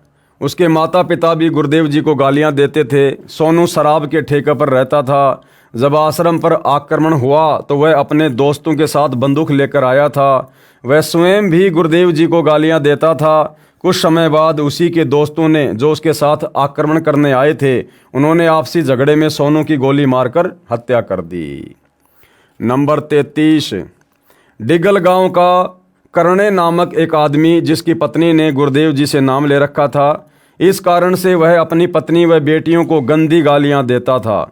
उसके आधे शरीर को लकवा मार गया। 4 साल तक तड़फ तड़फ कर मरा, परंतु फिर भी गुरुदेव जी को गालियां देता रहा। उसकी पत्नी व बेटियों ने आज भी नाम ले रखा है। नंबर 34, डिगल गांव का रामफल नामक एक आदमी आश्रम पर आक्रमण करने में ट्रैक्टर लेकर गया था। आश्रम के भगत उसके ट्रैक्टर में बैठने लगे तो उसने उन्हें नीचे उतार दिया और कहा कि तुम तो आश्रम में जाते हो, तुम मेरे ट्रैक्टर में मत बैठो। ये बात करोथा कांड के कुछ दिनों के बाद की है। उसकी पत्नी जलकर मर गई। उसका लड़का डूबकर मर गया। उसकी माँ के कूल्हे की हड्डी टूट गई। अब उसके खुद के पैर में कैंसर हो गई, भुगत रहा है। नंबर 35, डिगल गांव का बाले नामक एक आदमी जो कि आश्रम पर आक्रमण करने में शामिल था, वह कहता था कि आश्रम वालों के घर पर आग लगा दो, और उसने भक्तों के तूड़े में आग लगवा दी, परंतु आग बुझ गई। तूड़े में कोई नुकसान नहीं हुआ। कुछ समय बाद उसके बेटे को हार्ट अटैक आ गया। 2 लाख रुपए खर्च भी हुए, परंतु 1 महीने के बाद वह मर गया। फिर स्वयं बाले को ही लकवा लग गया। बाले के दूसरे बेटे को भी हार्ट अटैक आ गया। 60,000 रुपये लग गए। बाले की पत्नी अपनी लड़की के घर आंख बनवाने गई थी। गांव के मोड़ पर एक बुग्गी आ रही थी। बैल तेजी से भागने लगा। उसने पलट कर देखा तो वह बुग्गी के टायर के नीचे आ गई और मर गई। नंबर 36, डिगल गांव के साहब नामक एक आदमी ने करोथा कांड में कहा कि आश्रम वालों के खेतों से चारा ले आओ।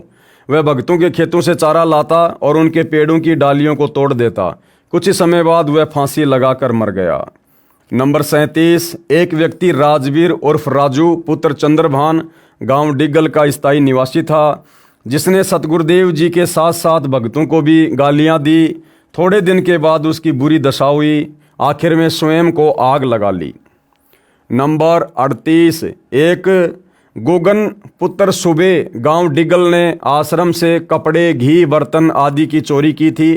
वह सर्दियों में दीपक से रजाई में आग लगने से जलकर रोहतक मेडिकल में 15 दिन भुगत कर मरा। नंबर 39, राजेश पुत्र करतार गांव डिगल, जो गांव की बहनें सत्संग में जाती थी, वह उनको चिढ़ाया करता था, कहा करता था संत रामपाल की तो दुर्घटना में मौत हो गई है। हर बार ऐसे ही बकवास करता था। कुछ दिन के पश्चात वह सड़क दुर्घटना में मारा गया, सड़क पर मरा हुआ मिला।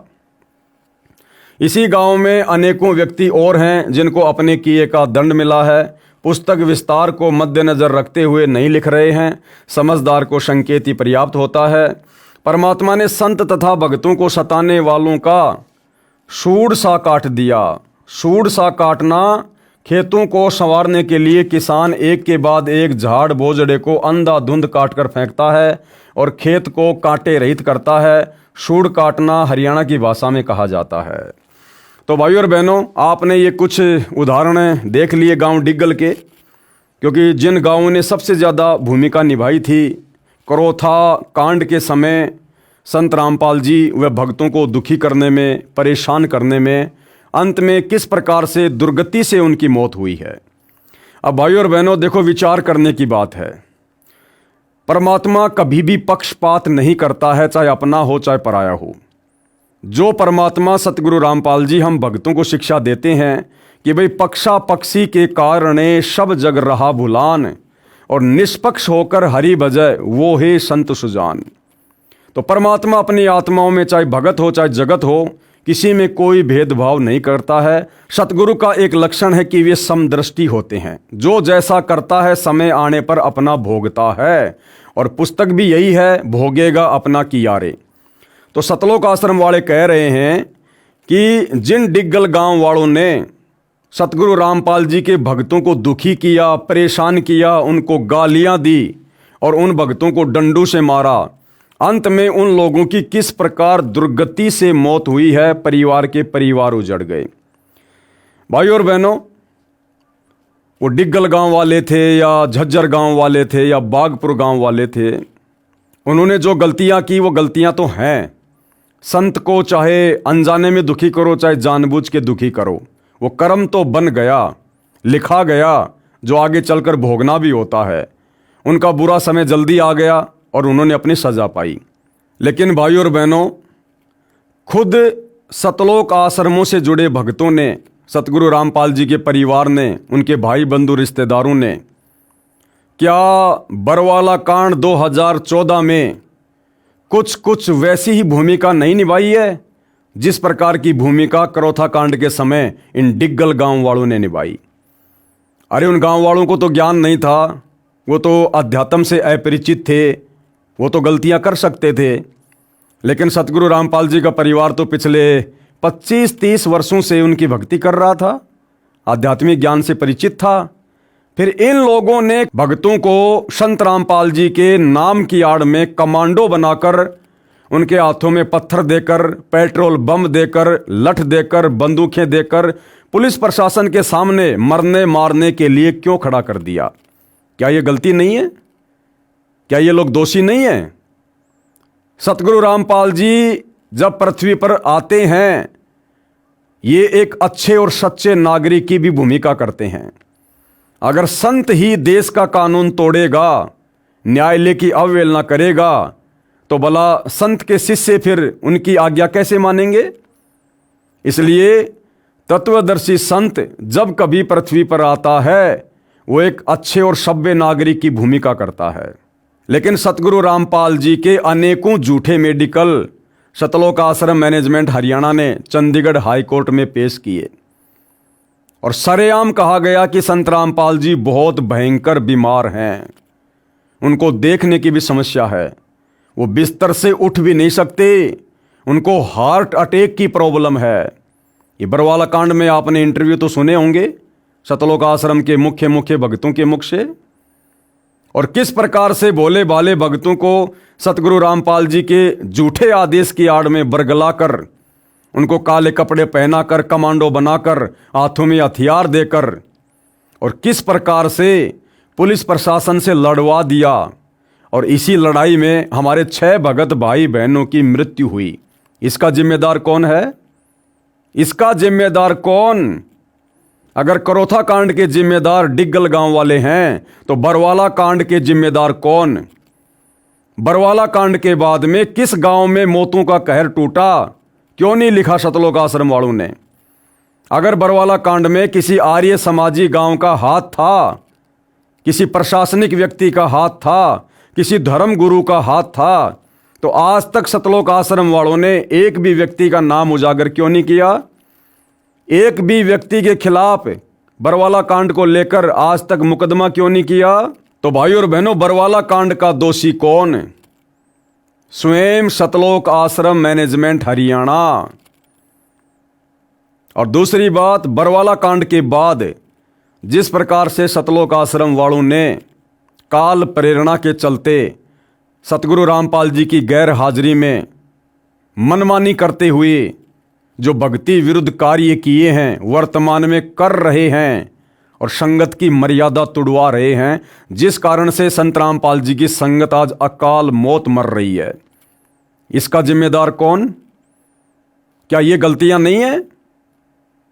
वो गांव वाले तो गलती कर सकते थे, डिग्गल वाले, वो संत के ज्ञान से अपरिचित थे, परमात्मा के विधान से अपरिचित थे, उन्होंने गलतियां कर दी।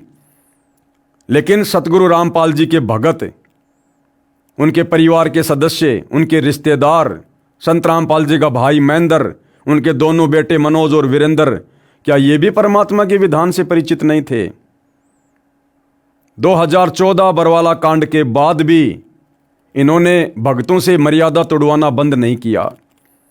राजनीति का संत रामपाल जी से कोई लेना देना नहीं, लेकिन इन्होंने 2019 में कांग्रेस को वोट डलवा दिए और 2024 में बीजेपी को वोट डलवा दिए। जगह जगह मुख्यमंत्री की राजनीतिक रैली में, प्रधानमंत्री की राजनीतिक रैली में बेचारी नादान संगत को धक्के खिला रहे हैं। दुनिया भर की आन उपासना के केंद्रों पर जाकर भंडारा लगा रहे हैं। जैसे अयोध्या में राम मंदिर उपासकों के लिए भंडारा लगा दिया, आन उपासना में सहयोग कर दिया। क्या ये दोष नहीं है? क्या ये जुर्म नहीं है? 30 मई 2025 को रोहतक में परशुराम की जयंती पर, जिस जयंती से सतगुरु रामपाल जी का, उनके पंथ का, उनके भक्तों का किसी प्रकार से कोई लेना देना नहीं है, उस समाधि स्थल पर, उस परशुराम की जयंती पर हरियाणा रोडवेज की 500 बसों में बैठाकर राजनीतिक इशारों पर संत रामपाल जी के 50,000 भक्तों को वहां बैठा दिया गया, उनकी मर्यादा तुड़वाई गई। हरियाणा के जाट आरक्षण में, जिस आरक्षण से ना तो सतगुरु रामपाल जी का कोई लेना देना, ना उनके भक्तों का, और उन्हीं के नाम की आड़ में सतगुरु रामपाल जी के परिवार ने लाखों भक्तों को जाट आरक्षण में बैठा दिया। भक्तों के दान धर्म का पैसा करोड़ों में उन जाट आरक्षण वालों को चंदे के रूप में दिया गया। क्या ये गलतियां नहीं है? राजस्थान के गैंगस्टर आनंदपाल सिंह की सीबीआई जांच के समर्थन में 5 लाख रुपए राजपूत करणी सेना को अजमेर में दिए गए और हजारों भक्तों को राजपूत करणी सेना की रैली में बैठा दिया गया। क्या ये मर्यादा तोड़वाने के अंतर्गत नहीं आता है? धनाना गांव में करोड़ों रुपये का बैडमिंटन का स्टेडियम बनवा दिया गया, जबकि सतगुरु रामपाल जी अपने भक्तों को मोबाइल में भी किसी प्रकार का वीडियो गेम या अन्य किसी भी प्रकार का कोई भी गेम खेलने के लिए मना करते हैं। क्या ये मर्यादा तोड़वाना नहीं है? संगत के दान धर्म का दुरुपयोग नहीं है? और वर्तमान में तो इन्होंने हद कर रखी है। गांव गांव में जाकर संत रामपाल जी के झूठे मान सम्मान के बहाने सारा का सारा खर्चा खुद करते हैं। खाने का, पीने का, टेंट का, स्टेज का, डीजे का, स्क्रीन का, चेयर का, गांव वालों को बुलाते हैं, झूठा मान सम्मान करवाते हैं और वहाँ पर औरतों को नचवाते हैं, वहाँ पर औरतों को नचवाते हैं, वहाँ पर आदमियों को नचवाते हैं, वहाँ पर ढोलक पेटी के ऊपर भजन गवाए जाते हैं। क्या ये सतगुरु रामपाल जी की मर्यादाओं का उल्लंघन नहीं है? और भी भाइयों और बहनों, बहुत सारे कुक्रम जो आए दिन ये लोग करते ही जा रहे हैं काल प्रेरणा से। तो भाइयों और बहनों, अगर उन नादान व्यक्तियों को, डिग्गल गांव वालों को, जिनकी हिस्ट्री अभी आपने पढ़ी देखी, जिनको भक्ति का ज्ञान नहीं, भगवान की जानकारी नहीं, जब उन्होंने गलतियां की तो उन गलतियों की सजा उन्होंने समय आने पर कैसी कैसी पाई आपकी आंखों के सामने है। और जो भगत जानबूझकर गलतियां कर रहे हैं, क्योंकि आपने इसी पुस्तक में ऊपर पढ़ी एक वाणी कि जानबूझ सांची तजय करे झूठे से ने, जाकी संगत हे प्रभु शौपन में भी ना दे। यानी जिन लोगों ने सतगुरु रामपाल जी को सताया, दुखी किया, उनका किस प्रकार से सर्वनाश हुआ।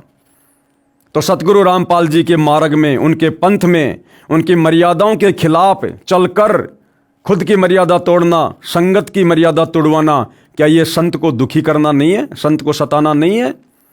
और खुद सतगुरु रामपाल जी हिसार जेल से विशेष संदेशों में रो रो कर मैसेज दे रहे हैं इन सतलोक आश्रम वालों को कि नादानो, तुम्हारे से तो जगत वाले अच्छे, जगत वाले, तुम इतने नीचे कैसे गिर गए, रोज मर्यादा तोड़ तोड़ कर तुम बैठे रहते हो। आज ये लोग हिसार जेल में बैठे सतगुरु रामपाल जी को बाहर अपने कुकर्मों के चलते, मर्यादा तोड़ने और संगत से तुड़वाने के चलते रोजाना खून के आंसू रुला रहे हैं। तो क्या ये संत को सताना नहीं है? जब उन डिग्गल गांव वालों को सजा मिली है तो क्या समय आने पर ये भगत सजा के भागी नहीं होंगे? भाई और बहनों, उन डिग्गल गांव वालों से भी भयंकर सजा आने वाले दिनों में सतगुरु रामपाल जी के परिवार को और उस परिवार के पीछे अंधी होकर चल रही नादान संगत को भुगतना पड़ेगा। संत का विधान, परमात्मा का विधान, जगत हो या भगत हो, सबके ऊपर समान रूप से लागू होता है। भक्तों के पास अभी थोड़ा भक्ति धन है, बैटरी चार्ज है, इसलिए बुरा वक्त नहीं आ रहा, बाकी मर्यादा सबकी टूटी हुई है। जिस दिन आपके पुण्य खत्म होंगे, उन गांव वालों से भी बदतर हालत होगी। परमात्मा के विधान के अनुसार बता रहा हूं, विधान के अनुसार। बागपुर गांव में मौत का तांडव। अब बागपुर गांव में क्या हुआ फिर? बागपुर में 13वीं क्रिया से पहले दूसरी जवान मौत। दिनांक 12 जुलाई 2006 को करोथा आश्रम पर आक्रमण करने वालों में गांव बागपुर जिला झज्जर के कई व्यक्ति पहुंचे थे। एक सोनू नाम का लड़का आर्य समाजी जो पुलिस के साथ मुठभेड़ में मारा गया था। सरकार ने एक सदस्य को सरकारी नौकरी दी तथा 5 लाख रुपए सोनू के पिता को इनाम दिया। आर्य समाजी मुख्यमंत्री भूपेंद्र सिंह हुड्डा ने झूठा मुकदमा सतलोक आश्रम के संचालक संत रामपाल जी महाराज तथा उनके भक्तों पर बनाकर जेल में डाल दिया। और उसी भूपेंद्र सिंह हुड्डा को 2019 में इन्हीं सतलोक आश्रम मैनेजमेंट हरियाणा वाले भक्तों ने, सतगुरु रामपाल जी के परिवार ने एक बार फिर से हरियाणा का मुख्यमंत्री बनाने के लिए एडी से चोटी तक का जोर लगा दिया। हरियाणा में फुल टू फुल 2019 में इसी भूपेंद्र सिंह हुड्डा को समर्थन दिया गया, जो भूपेंद्र सिंह हुड्डा संत रामपाल जी पर झूठा मुकदमा 2006 में लगवा रहा है। तो भाइयों और बहनों, गुरुद्रोही कौन? जो अपने गुरुजी के दोषी, गुरुजी के अपराधी, करोथा कांड के अपराधी भूपेंद्र सिंह हुड्डा का आज वर्तमान में समर्थन कर रहा है, जिस भूपेंद्र सिंह हुड्डा ने अपने कुकर्मों के लिए आज तक कभी गुरुदेव से माफी तक नहीं मांगी। आर्य समाजी मुख्यमंत्री भूपेंद्र सिंह हुड्डा ने झूठा मुकदमा सतलोक आश्रम के संचालक संत रामपाल जी महाराज तथा उनके भक्तों पर बनाकर जेल में डाल दिया। रोहतक पेशी पर संत रामपाल जी महाराज के दर्शन करने आने वाले भक्तों को गांव डिगल, करोथा तथा गांव बागपुर के व्यक्तियों द्वारा बेरहमी से पीटा जाता है। और जब संत रामपाल जी के भगत अपनी तारीखों पर कोर्ट में जाते हैं या जाते थे, तो ये गांव वाले लोग उनको पीटा करते थे। और इसकी सजा फिर आगे चल के इनको क्या मिली होगी, लेखक आगे क्या बता रहा है। भोगेगा अपना किया रे, ये करोथा कांड की कुछ तस्वीरें हैं जो मार पिटाई से संबंधित हैं। क्यों, क्या लिखा हुआ यहां पर? कोर्ट के परिसर के बाहर पिटाई के बाद लहू लुहान हुआ युवक। युवक की पिटाई करते हुए ग्रामीण। यानी करोथा कांड के बाद जब संत रामपाल जी के भगत कोर्ट में अपनी तारीखों पर जाते थे, तो बागपुर गांव के लोग उन भक्तों की डंडों से पिटाई किया करते थे, उनको लहू लुहान कर दिया करते थे। और आगे चलकर दुर्गति से इन लोगों की फिर मौतें हुई। भाइयों और बहनों, आज यही कार्य तो सतलोक आश्रम कर रहा है। यही कार्य तो वर्तमान में भक्तों को डंडों से पीटना, पत्थरों से पीटना, उनकी मार पिटाई करना, ये सतलोक आश्रम वाले कर रहे हैं। तो क्या ये लोग आने वाले समय में परमात्मा के कहर से बच जाएंगे? मैं पवन दास, सतगुरु रामपाल जी का अदना सा शिष्य, 2014 बरवाला कांड के बाद जिस प्रकार से सतलोक आश्रम वालों ने सतगुरु रामपाल जी के भक्ति विधान को तोड़कर और सांसारिक लोगों के साथ मिलकर, राजनेताओं के साथ मिलकर जो भक्ति विरुद्ध कर्म करने शुरू किए, संगत की मर्यादाएं तोड़वानी शुरू की, तो मेरे साथ मेरे कुछ भगत भाई बहनों ने और मैंने संगत को जगाने के लिए वीडियो बनाने शुरू किए। और पिछले 10 वर्षों से हमारा ये संघर्ष इन सतलोक आश्रम वालों से चल रहा है। मुझ पवन दास के ऊपर 4 झूठे मुकदमे सतलोक आश्रम वालों ने लगा दिए। और मैं पवन दास जब 12 अगस्त 2025 को अपनी पेशी पर हिसार कोर्ट में गया, साथ में जयपुर से 2 भगत मेरे साथ थे, तो इन्हीं सतलोक आश्रम वालों ने, सतलोक आश्रम धनाना वालों ने, चांद राठी जो कि सतलोक आश्रम का मीडिया प्रभारी है, उसने अपने गुंडे भेजे, बसंत सैनी और कुछ भक्तों को जो 10-12 की संख्या में थे, गाड़ी में आए थे। और हिसार कोर्ट के बाहर जयपुर से जो 2 भगत मेरे साथ गए थे तारीख पर, भगत मुकेश दास, भगत मनोज दास, उन दोनों की इन लोगों ने किस प्रकार से बेरहमी से पिटाई की हिसार कोर्ट के बाहर पेट्रोल पंप पर, जिसका वीडियो हमने बाद में पेट्रोल पंप वालों से लिया, जो वीडियो आप जी देख रहे हैं। तो ये सारनाम प्राप्त भगत सतलोक आश्रम धनाना वाले, ये बसंत सैनी गांव गांद्रा जिला रोहतक वाला, जो अपने कुछ अन्य साथियों के साथ, जो कि सारे के सारे भगत हैं, और हम हिसार की तारीख पर गए लोगों को किस प्रकार से बेरहमी से पीट रहे हैं। तो क्या भाई समय आने पर इन लोगों के साथ इंसाफ नहीं होगा? क्या इन लोगों ने अपने किए कर्मों का भोग नहीं भोगना होगा? अरे गांव वालों के पास में तो पुण्य नहीं थे, भक्ति नहीं थी, इसलिए उनका सर्वनाश जल्दी हो गया। और भगत होकर, जानबूझकर सांची तजकर और अपने गुरु की मान मर्यादाओं की धज्जियां उड़ाते हुए अपने ही निर्दोष गुरु भाइयों को इस प्रकार से पीटने वाले, मारने वाले, क्या ये परमात्मा के कहर से बचेंगे? हम इनको कोई बद्दुआ नहीं देते, ना हम दे सकते परमात्मा के विधान अनुसार। लेकिन भाई और बहनों, परमात्मा का विधान है, भोगेगा अपना किया रे। इससे पहले जयपुर में मुझ पवन दास के घर में घुसकर सतलोक आश्रम के गुंडों ने, जिनमें सतलोक आश्रम का जो वर्ल्ड कोऑर्डिनेटर है देशराज मान दिल्ली वाला, जो उत्तर प्रदेश में शामली आश्रम का संचालक है, एक प्रवेश नाम का लड़का दिल्ली से, और यही बसंत सैनी और इसके साथ में 5-7 लोग और, ये सभी लोग जयपुर में मुझ पवन दास के घर पर आते हैं। मैंने अपना भगत भाई समझकर इनके लिए नाश्ते पानी का इंतजाम करवाया बच्चों को बोलकर। इन्होंने अचानक से हमारे ऊपर हमला बोल दिया, बच्चों को रसोई में धक्का देकर बंद कर दिया, बोले अगर आवाज़ की तो जान से मार देंगे। और मुझ पवन दास को आप देख रहे हैं किस प्रकार से इन्होंने लट्ठों से मारा, पूरा शरीर इन्होंने लाल कर दिया। वो तो गुरुदेव भगवान की रजा थी, जो दास को कोई विशेष नुकसान नहीं हुआ, अन्यथा अपनी तरफ से ये लोग मुझे जानवर की तरह मार कर गए थे। तो क्या समय आने पर भाई और बहनों इनका इंसाफ नहीं होगा? क्या अपने किए कर्मों का भोग ये लोग नहीं भोगेंगे? उससे पहले 2016 में मैं पवन दास मध्य प्रदेश में गया हुआ था, संगत के बीच में बैठा हुआ था, बरवाला कांड के विषय में भाई बहनों को बता रहा था।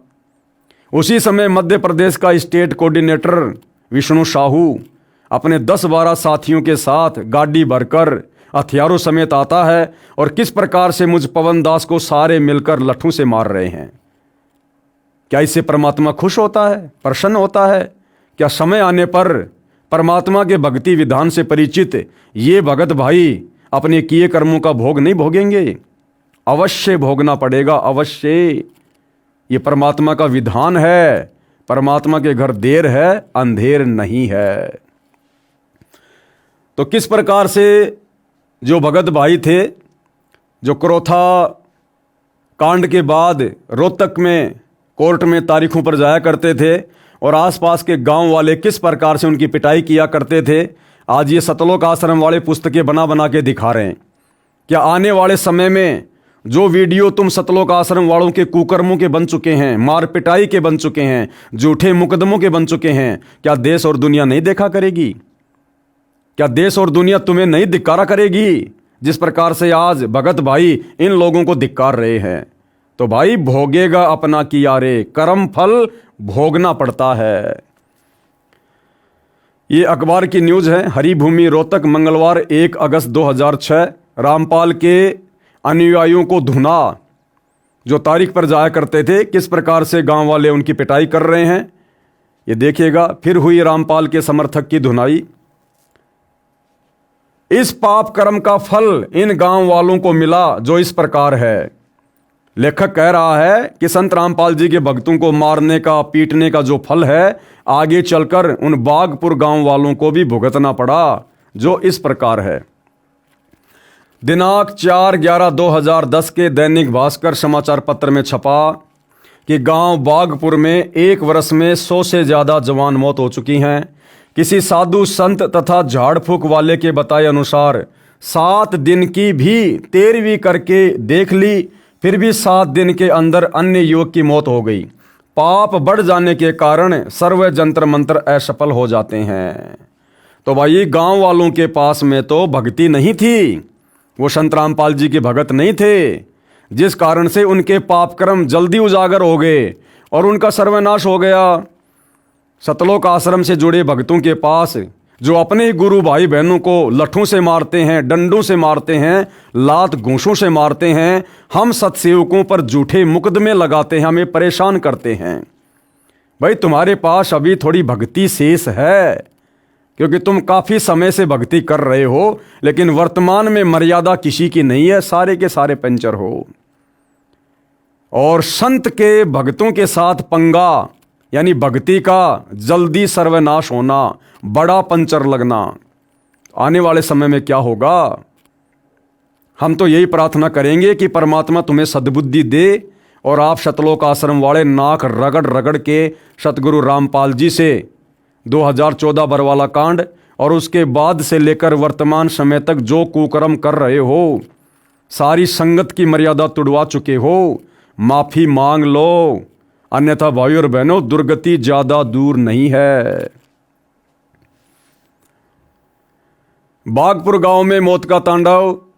कृपया पढ़ें दैनिक भास्कर समाचार पत्र की फोटोकॉपी दिनांक 4/11/2010 की। दैनिक भास्कर, मौत के डर से बागपुर में नहीं मनेगी दिवाली, हवन करके टालना चाहते हैं बुरी बलाएं। 7 दिन की 13वीं। गांव के बुजुर्गों का कहना है कि पंचायत कर और सिद्ध महात्माओं से सलाह लेकर मृत्यु संस्कार के बाद 13 दिन की 13वीं को 7 दिन का भी करके देख चुके हैं, लेकिन कोई फायदा नहीं हो रहा है। 7 दिन पहले और कोई जवान मौत हो जाती है। चंदे से कराया हवन, ये अखबार की कटिंग है। भोगेगा अपना किया रे, पेज नंबर 15। बागपुर गांव के कुछ मुख्य पापियों पर कहर इस प्रकार टूटा। नंबर 1, पंडित विजेंद्र पुत्र प्रताप सिंह। नंबर 2, पंडित राजवीर पुत्र मनसाराम। पंडित कृष्ण पुत्र सुखलाल। ऊपर लिखित तीनों व्यक्तियों ने आर्य समाजियों द्वारा भ्रमित होकर पूर्ण परमात्मा के अवतार संत रामपाल जी महाराज के खिलाफ अभद्र शब्दों का प्रयोग करके भजन तथा रागनी बनाई तथा जगह जगह खड़े होकर लोगों को गा गा कर सुनाई तथा दुष्प्रचार किया। इन दुष्ट व्यक्तियों के लिए तो ये मनोरंजन था, लेकिन भक्तों की आत्मा इन्हें सुनकर बहुत रोती थी। इन अत्याचारियों पर काल का कहर इस प्रकार टूटा। आश्रम वाले कह रहे हैं कि उन गांव वालों ने रागनियां बना बनाकर मनोरंजन के मकसद से संत रामपाल जी के खिलाफ अभद्र शब्दों का प्रयोग करते हुए लोगों को सुना सुनाकर मनोरंजन बना लिया। उन लोगों के लिए तो वो मनोरंजन था, लेकिन भक्तों की आत्मा रोया करती थी। ठीक इसी प्रकार भाइयों और बहनों, वर्तमान में सतगुरु रामपाल जी की गैर हाजिरी में ये सतलोक आश्रम वाले, सतगुरु रामपाल जी के परिवार वाले इसी प्रकार से धर्म को धंधा बनाकर मनोरंजन कर रहे हैं। भाइयों और बहनों, हाल ही 7 दिसंबर 2025 को गांव धीरणवास में सतगुरु रामपाल जी की फोटो का जिस प्रकार से झूठा मान सम्मान करवाया गया है, क्योंकि वो लाखों का टेंट, खाने पीने की सामग्री, सारा खर्चा खुद ये सतलोक आश्रम वाले करते हैं। उस धीरणवास के झूठे मान सम्मान के कार्यक्रम में भाई और बहनों, सतगुरु रामपाल जी के शब्दों पर इन लोगों ने ढोलक पेटी के साथ में लोगों को नचवा दिया। वहां पर एक प्रकार से भांडगिरी शुरू करवा दी, भांडगिरी। क्या इससे भक्तों की आत्मा दुखी नहीं होती? क्या इससे संत रामपाल जी की आत्मा दुखी नहीं होती? दिल्ली के एक कार्यक्रम में हाल ही 9 दिसंबर 2025 को दिल्ली में एक कार्यक्रम आयोजित किया गया, भारत गौरव अवार्ड। और वहां ये सतलोक आश्रम वाले, सतगुरु रामपाल जी के परिवार वाले, सतगुरु रामपाल जी का झूठा मान सम्मान करवाने के लिए उनकी प्रतिमा को लेकर जाते हैं।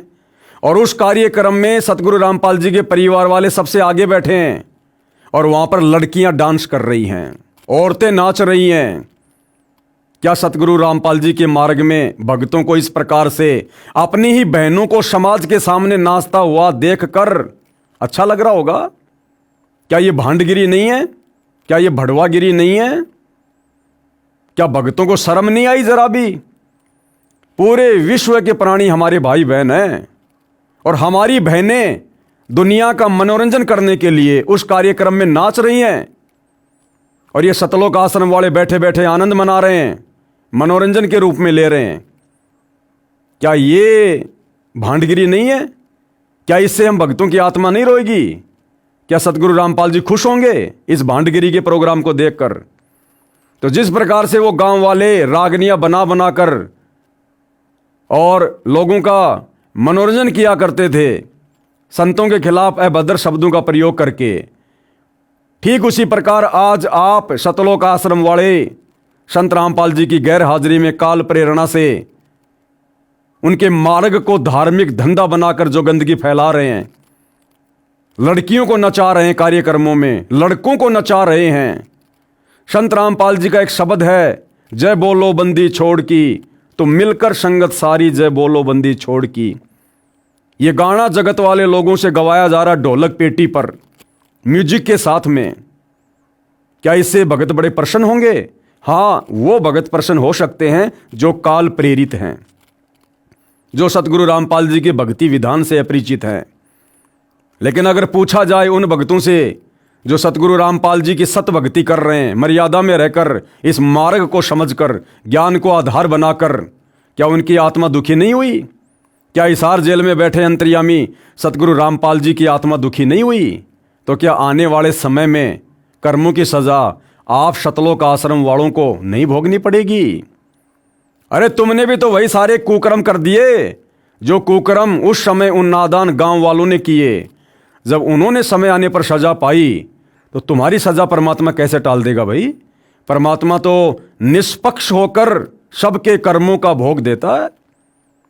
वो तो समदृष्टि है, भेदभाव नहीं करता, पक्षपात परमात्मा नहीं करता। लेकिन फिलहाल तुम्हारे पास में पुण्य है, लेकिन वर्तमान में मर्यादा नहीं है। जिस दिन पाप कर्मों का दौर शुरू होगा, समझ में नहीं आएगी कि हमारे साथ आखिर ये हो क्या रहा है। पंडित विजेंद्र पुत्र प्रताप सिंह, इस व्यक्ति को इसके गलत कर्मों की क्या सजा मिली? इस व्यक्ति के 2 पुत्र मृत्यु को प्राप्त हुए। बड़ा लड़का उम्र 12 साल रोड दुर्घटना में तथा छोटा लड़का उम्र 9 साल बीमारी से तड़फ तड़प कर मृत्यु को प्राप्त हुआ। दूसरा पंडित राजवीर पुत्र मनसाराम, इस व्यक्ति के परिवार में क्या दुर्घटना घटी? इस व्यक्ति से काल ने अपनी ही चाची की हत्या करवाई, जिस कारण आपसी रंजिश भी हो गई तथा 302 का मुकदमा बना और जेल जाना पड़ा। इस कारण घर की आर्थिक स्थिति खराब हो गई और इसी कारण अपनी जमीन बेचनी पड़ी। नंबर 3 कृष्ण पुत्र सुखलाल, ये व्यक्ति एक्स सर्विसमैन था, अपना घर परिवार ठीक ठाक चला रहा था, लेकिन इसने आर्य समाजियों द्वारा भ्रमित होकर पूर्ण परमात्मा के अवतार परम कृपया पात्र संत रामपाल जी महाराज तथा भक्तों के खिलाफ दुष्प्रचार करके अपने कर्म बिगाड़ लिए। इस कारण घर में कलह होने लगी। परेशान होकर इस व्यक्ति ने जहर खाकर आत्महत्या कर ली। घर में एक ही सदस्य कमाने वाला हो और वही ना रहे तो उस घर पर क्या बीतती है, ये सभी जानते हैं। नंबर 4, सोनू पुत्र बलवान सिंह। प्रत्यक्ष दृष्टाओं का ये भी कहना है कि सोनू सन 2006 के करोथा कांड में आर्य समाजियों का हितैषी था तथा उन्हीं की गोली का शिकार हुआ। ब्रह्मानंद आपराधिक प्रवृत्ति का इंसान है और आचार्य बलदेव का शिष्य है। इन दुष्ट व्यक्तियों का उद्देश्य भी किसी की मौत से पूरा होना था। आर्य समाजी मारना तो आश्रम के भक्तों को चाहते थे, लेकिन पूर्ण परमात्मा की शक्ति के आगे ये सफल नहीं हो पाए। अंततः ब्रह्मानंद ने अपने ही सहयोगी सोनू को मारना पड़ा ताकि संत रामपाल जी महाराज पर 302 का मुकदमा बनवा सके, जो सरकार के साथ पहले से तय प्रोग्राम था। इसके बाद सरकार की मिली भगत से सोनू के पिता बलवान सिंह को 5 लाख रुपए आर्थिक सहायता तथा मुंह बंद रखने के लिए सोनू के बड़े भाई को सरकारी नौकरी दी और साथ में धमकी दी कि सोनू की मौत का अगर जिक्र भी किया तो हम नौकरी दिलवा सकते हैं, तो इसे छुटवा भी सकते हैं। सरकार का नौकरी देने का मकसद था कि कत्ल की जांच ना हो। सरकार द्वारा जो आर्थिक मदद हुई थी वह आर्य समाजियों ने यह कहकर कि बाद में इस गेट का सारा खर्च आर्य प्रतिनिधि सभा दे देगी। बलवान द्वारा गांव बागपुर के मुख्य रास्ते पर सोनू द्वार बनवा दिया। इस मध्यस्थता में गांव का ही एक और आर्य समाजी मेहर सिंह भी था, लेकिन आर्य समाजियों ने बाद में पैसा देने से इनकार कर दिया। इस कारण मेहर सिंह का भी सामाजिक शोषण आर्य समाजियों ने किया। मेहर सिंह तथा तेजबीर पर पहले भी गांव वालों ने आरोप लगाया था कि तुमने सोनू को मरवा दिया। इस कारण मेहर सिंह परेशान रहने लगा और आखिर हृदय गति रुकने से उसकी मौत हो गई। इसके बाद आर्य समाजियों का सारा दबाव बलवान पर आ गया, जिसके लड़के की मौत हुई थी।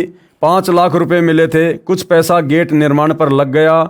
ऊपर से आर्य समाजियों का दबाव था कि यहाँ आदमियों की गाड़ियाँ भरकर लाओ, कल वहाँ जाओ। 12 मई सन 2013 वाले कांड में भी आर्य समाजियों ने बलवान पर दबाव बनाया कि यहाँ हथियारों तथा गुंडों पर बहुत खर्च हो रहा है, इसमें सहयोग करो। तात्पर्य है कि जो 5 लाख रुपए प्राप्त हुए थे आचार्यों ने सर्व खर्च करा दिए। इसी दबाव में बलवान भी परेशान रहने लगा। अंततः अप्रैल 2014 में उसका भी हृदय गति रुकने से देहांत हो गया। चांद सिंह पुत्र दीपचंद, इसके परिवार पर क्या कहर टूटा। ये व्यक्ति बलवान का छोटा भाई तथा सोनू का सगा चाचा था, जिसकी बीमारी से बहुत परेशान होकर मौत हुई तथा चांद का एक लड़का भी कैंसर से पीड़ित होकर काल का ग्रास बना। मेहर सिंह पुत्र बलवंत और जयपाल पुत्र लालचंद, इन व्यक्तियों के साथ क्या गुजरी। इन व्यक्तियों ने आर्य समाजियों की भीड़ जुटाने में पूरी मदद की थी। लोगों को बहला फुसलाकर गाड़ियों में बैठाना इनका मुख्य कार्य था। इसी सहयोग के कारण इन्होंने अपने पाप कर्म बढ़ा लिए। नंबर 6, मेहर सिंह पुत्र बलवंत सिंह। ये व्यक्ति अपने छोटे लड़के के पास रहता था, जिसका नाम विजेंद्र है। उसका एक्सीडेंट में पैर टूटा तथा उसके पास एक ही लड़का था, वो भी काल का ग्रास बन गया और खुद मेहर सिंह की भी हृदय गति रुकने से यानी हार्ट अटैक से मौत हो गई। नंबर 7, जयपाल पुत्र लालचंद। ये व्यक्ति आर्य समाजियों का पूर्ण रूप से सहयोगी है। इसके लड़के को सन 2006 के करोथा कांड में गोली भी लगी थी। इसकी पत्नी को कैंसर का रोग हो गया तथा इसी में इसके पिताजी की भी मौत हो गई और ये खुद नशे का आदी हो गया। इन्हीं की एक छोटी बहन है जो उस समय गांव बागपुर में किसी के पास रहती थी। उस लड़की का नाम काले है, जो इसी माहौल में रहकर गुरुदेव के खिलाफ गलत बयानबाजी करने लगी। इस लड़की पर ऐसा कहर टूटा जो बहुत दिल दहलाने वाला है। इसके 2 बच्चे, एक लड़का तथा एक लड़की थी। लड़का हरियाणा पुलिस में लगा हुआ था। दोनों की ही रोड दुर्घटना में मृत्यु हो गई। इस लड़की का घरवाला पहले काल का ही ग्रास बन चुका था। अब यह लड़की परिवार के 4 सदस्यों में अकेली बची हुई थी। नंबर 9, नसीब पुत्र सतबीर सिंह। ये लड़का भी विरोध करने में अग्रणी था। ये भी पूर्ण परमात्मा के खिलाफ बोलता था। इस पर भी काल का कहर टूटा तथा 302 के मुकदमे के विरोध में जेल जाना पड़ा। आर्य समाजी आचार्य बलदेव विजयपाल सतवीर शास्त्री तथा अन्य 12 मई 2013 को पुनः सतलोक आश्रम पर आक्रमण करने में सहयोग देने के लिए गांव बागपुर में गए तथा गांव इकट्ठा किया और अपना घटिया मंसूबा बताया, तो बागपुर की पंचायत ने कहा कि हम तो उसी दिन को पछता रहे हैं जब 12 जुलाई 2006 को तुम्हें सच्चा व्यक्ति जानकर गांव से कई गाड़ियां भरकर आदमी लड़ाई के लिए भेजे थे। 12 मई 2013, जबकि करोथा कांड तो 2006 में हुआ था, लेकिन 12 मई 2013 को भाई और बहनों चंडीगढ़ हाई कोर्ट ने सतलोक आश्रम करोथा वापस सतगुरु रामपाल जी को सौंप दिया था और सतगुरु रामपाल जी ने वहाँ पर भक्तों को भेजा साफ सफाई के लिए। लेकिन आर्य समाजियों ने विरोध करना शुरू कर दिया और उसी सिलसिले में फिर आर्य समाज के प्रतिनिधियों ने, आचार्यों ने गांव वालों को बरगलाना शुरू किया कि हमने फिर से इकट्ठा होकर सतलोक आश्रम करोथा पर आक्रमण करना है। उसके बाद गांव वालों ने मना कर दिया कि भैया हम तो पहले की सज़ा वर्तमान तक भोग रहे हैं, अब हम आपकी बातों में नहीं आने वाले, अब हम आपकी कोई मदद नहीं करेंगे। गांव बागपुर के व्यक्तियों से भी कह दिया कि यदि कोई इनकी मदद करेगा और मारा गया तो गांव उसका साथ नहीं देगा। वहाँ से ये आर्य समाजी दुष्ट आचार्य अपना समूह लेकर लौटे।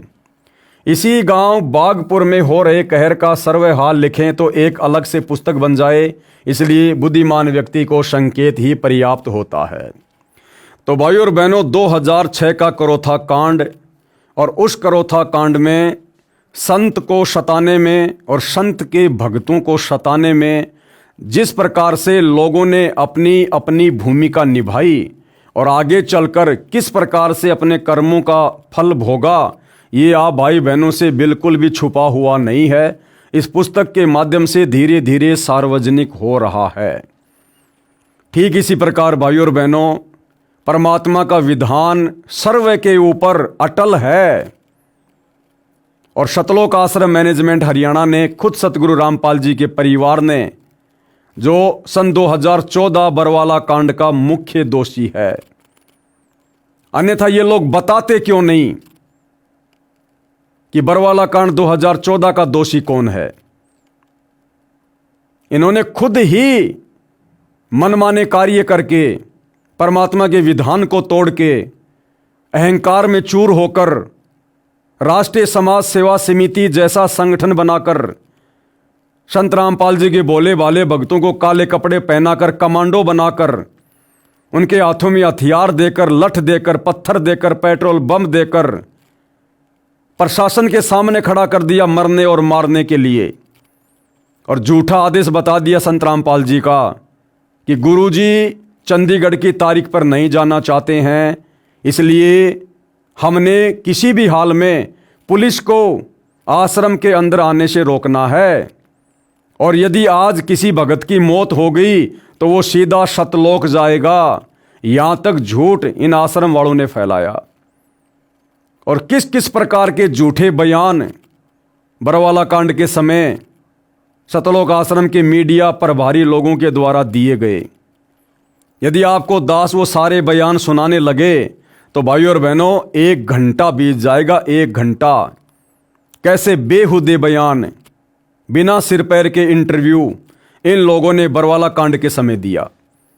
सतगुरु रामपाल जी का छोटा भाई महेंद्र सरेआम वहां पर मीडिया के सामने झूठ बोल रहा है कि संत रामपाल जी सतलोक आश्रम बरवाड़ा में नहीं है, हमने उनको परसों ही बाहर हॉस्पिटल में शिफ्ट कर दिया।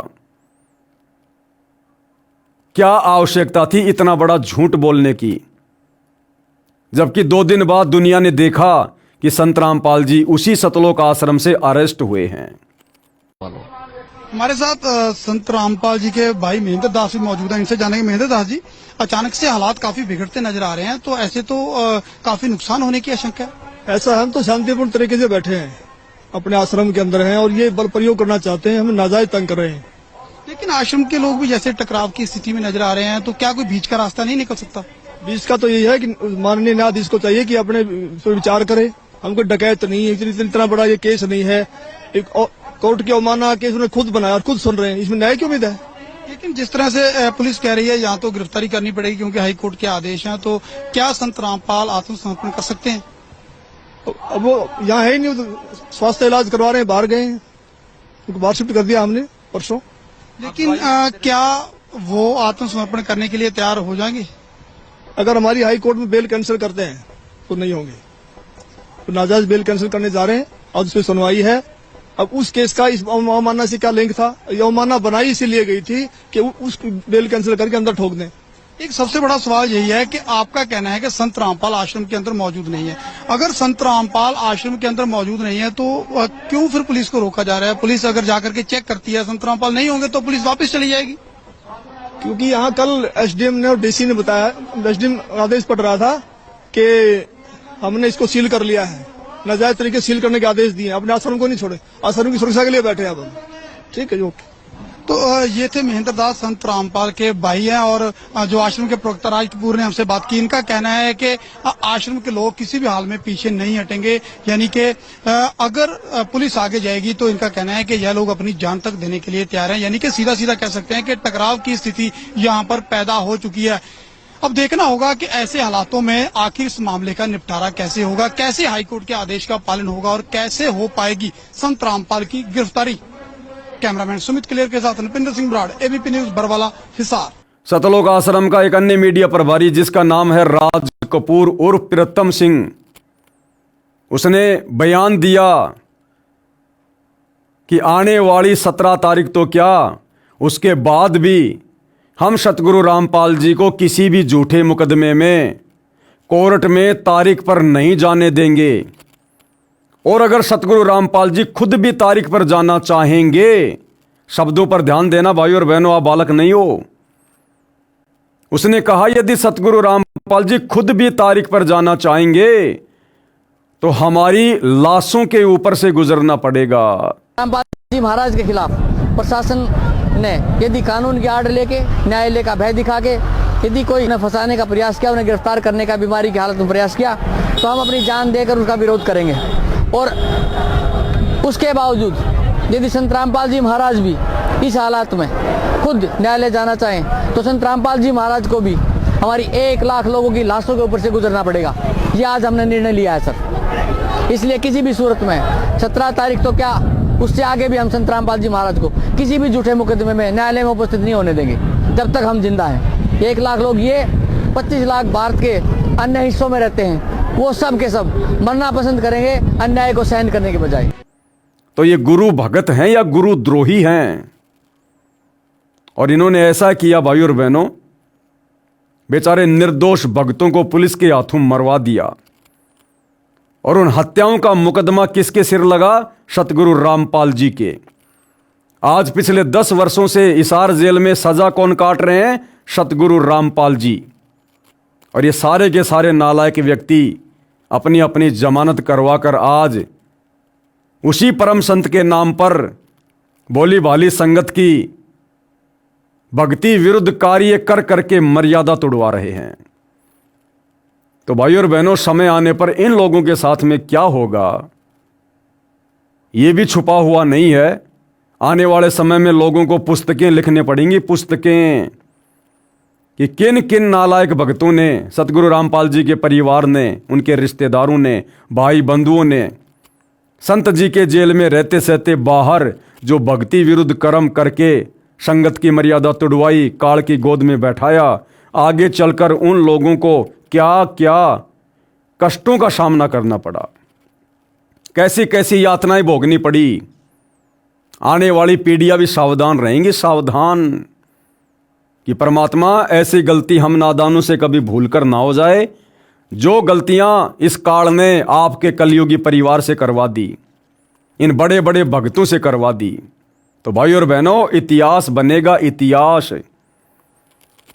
तो आज की वीडियो में भाई और बहनों, पूज्य गुरुदेव भगवान के आशीर्वाद से केवल इतना ही। इस पुस्तक भोगेगा अपना किया के ऊपर वीडियो बनाने की श्रृंखला जारी है।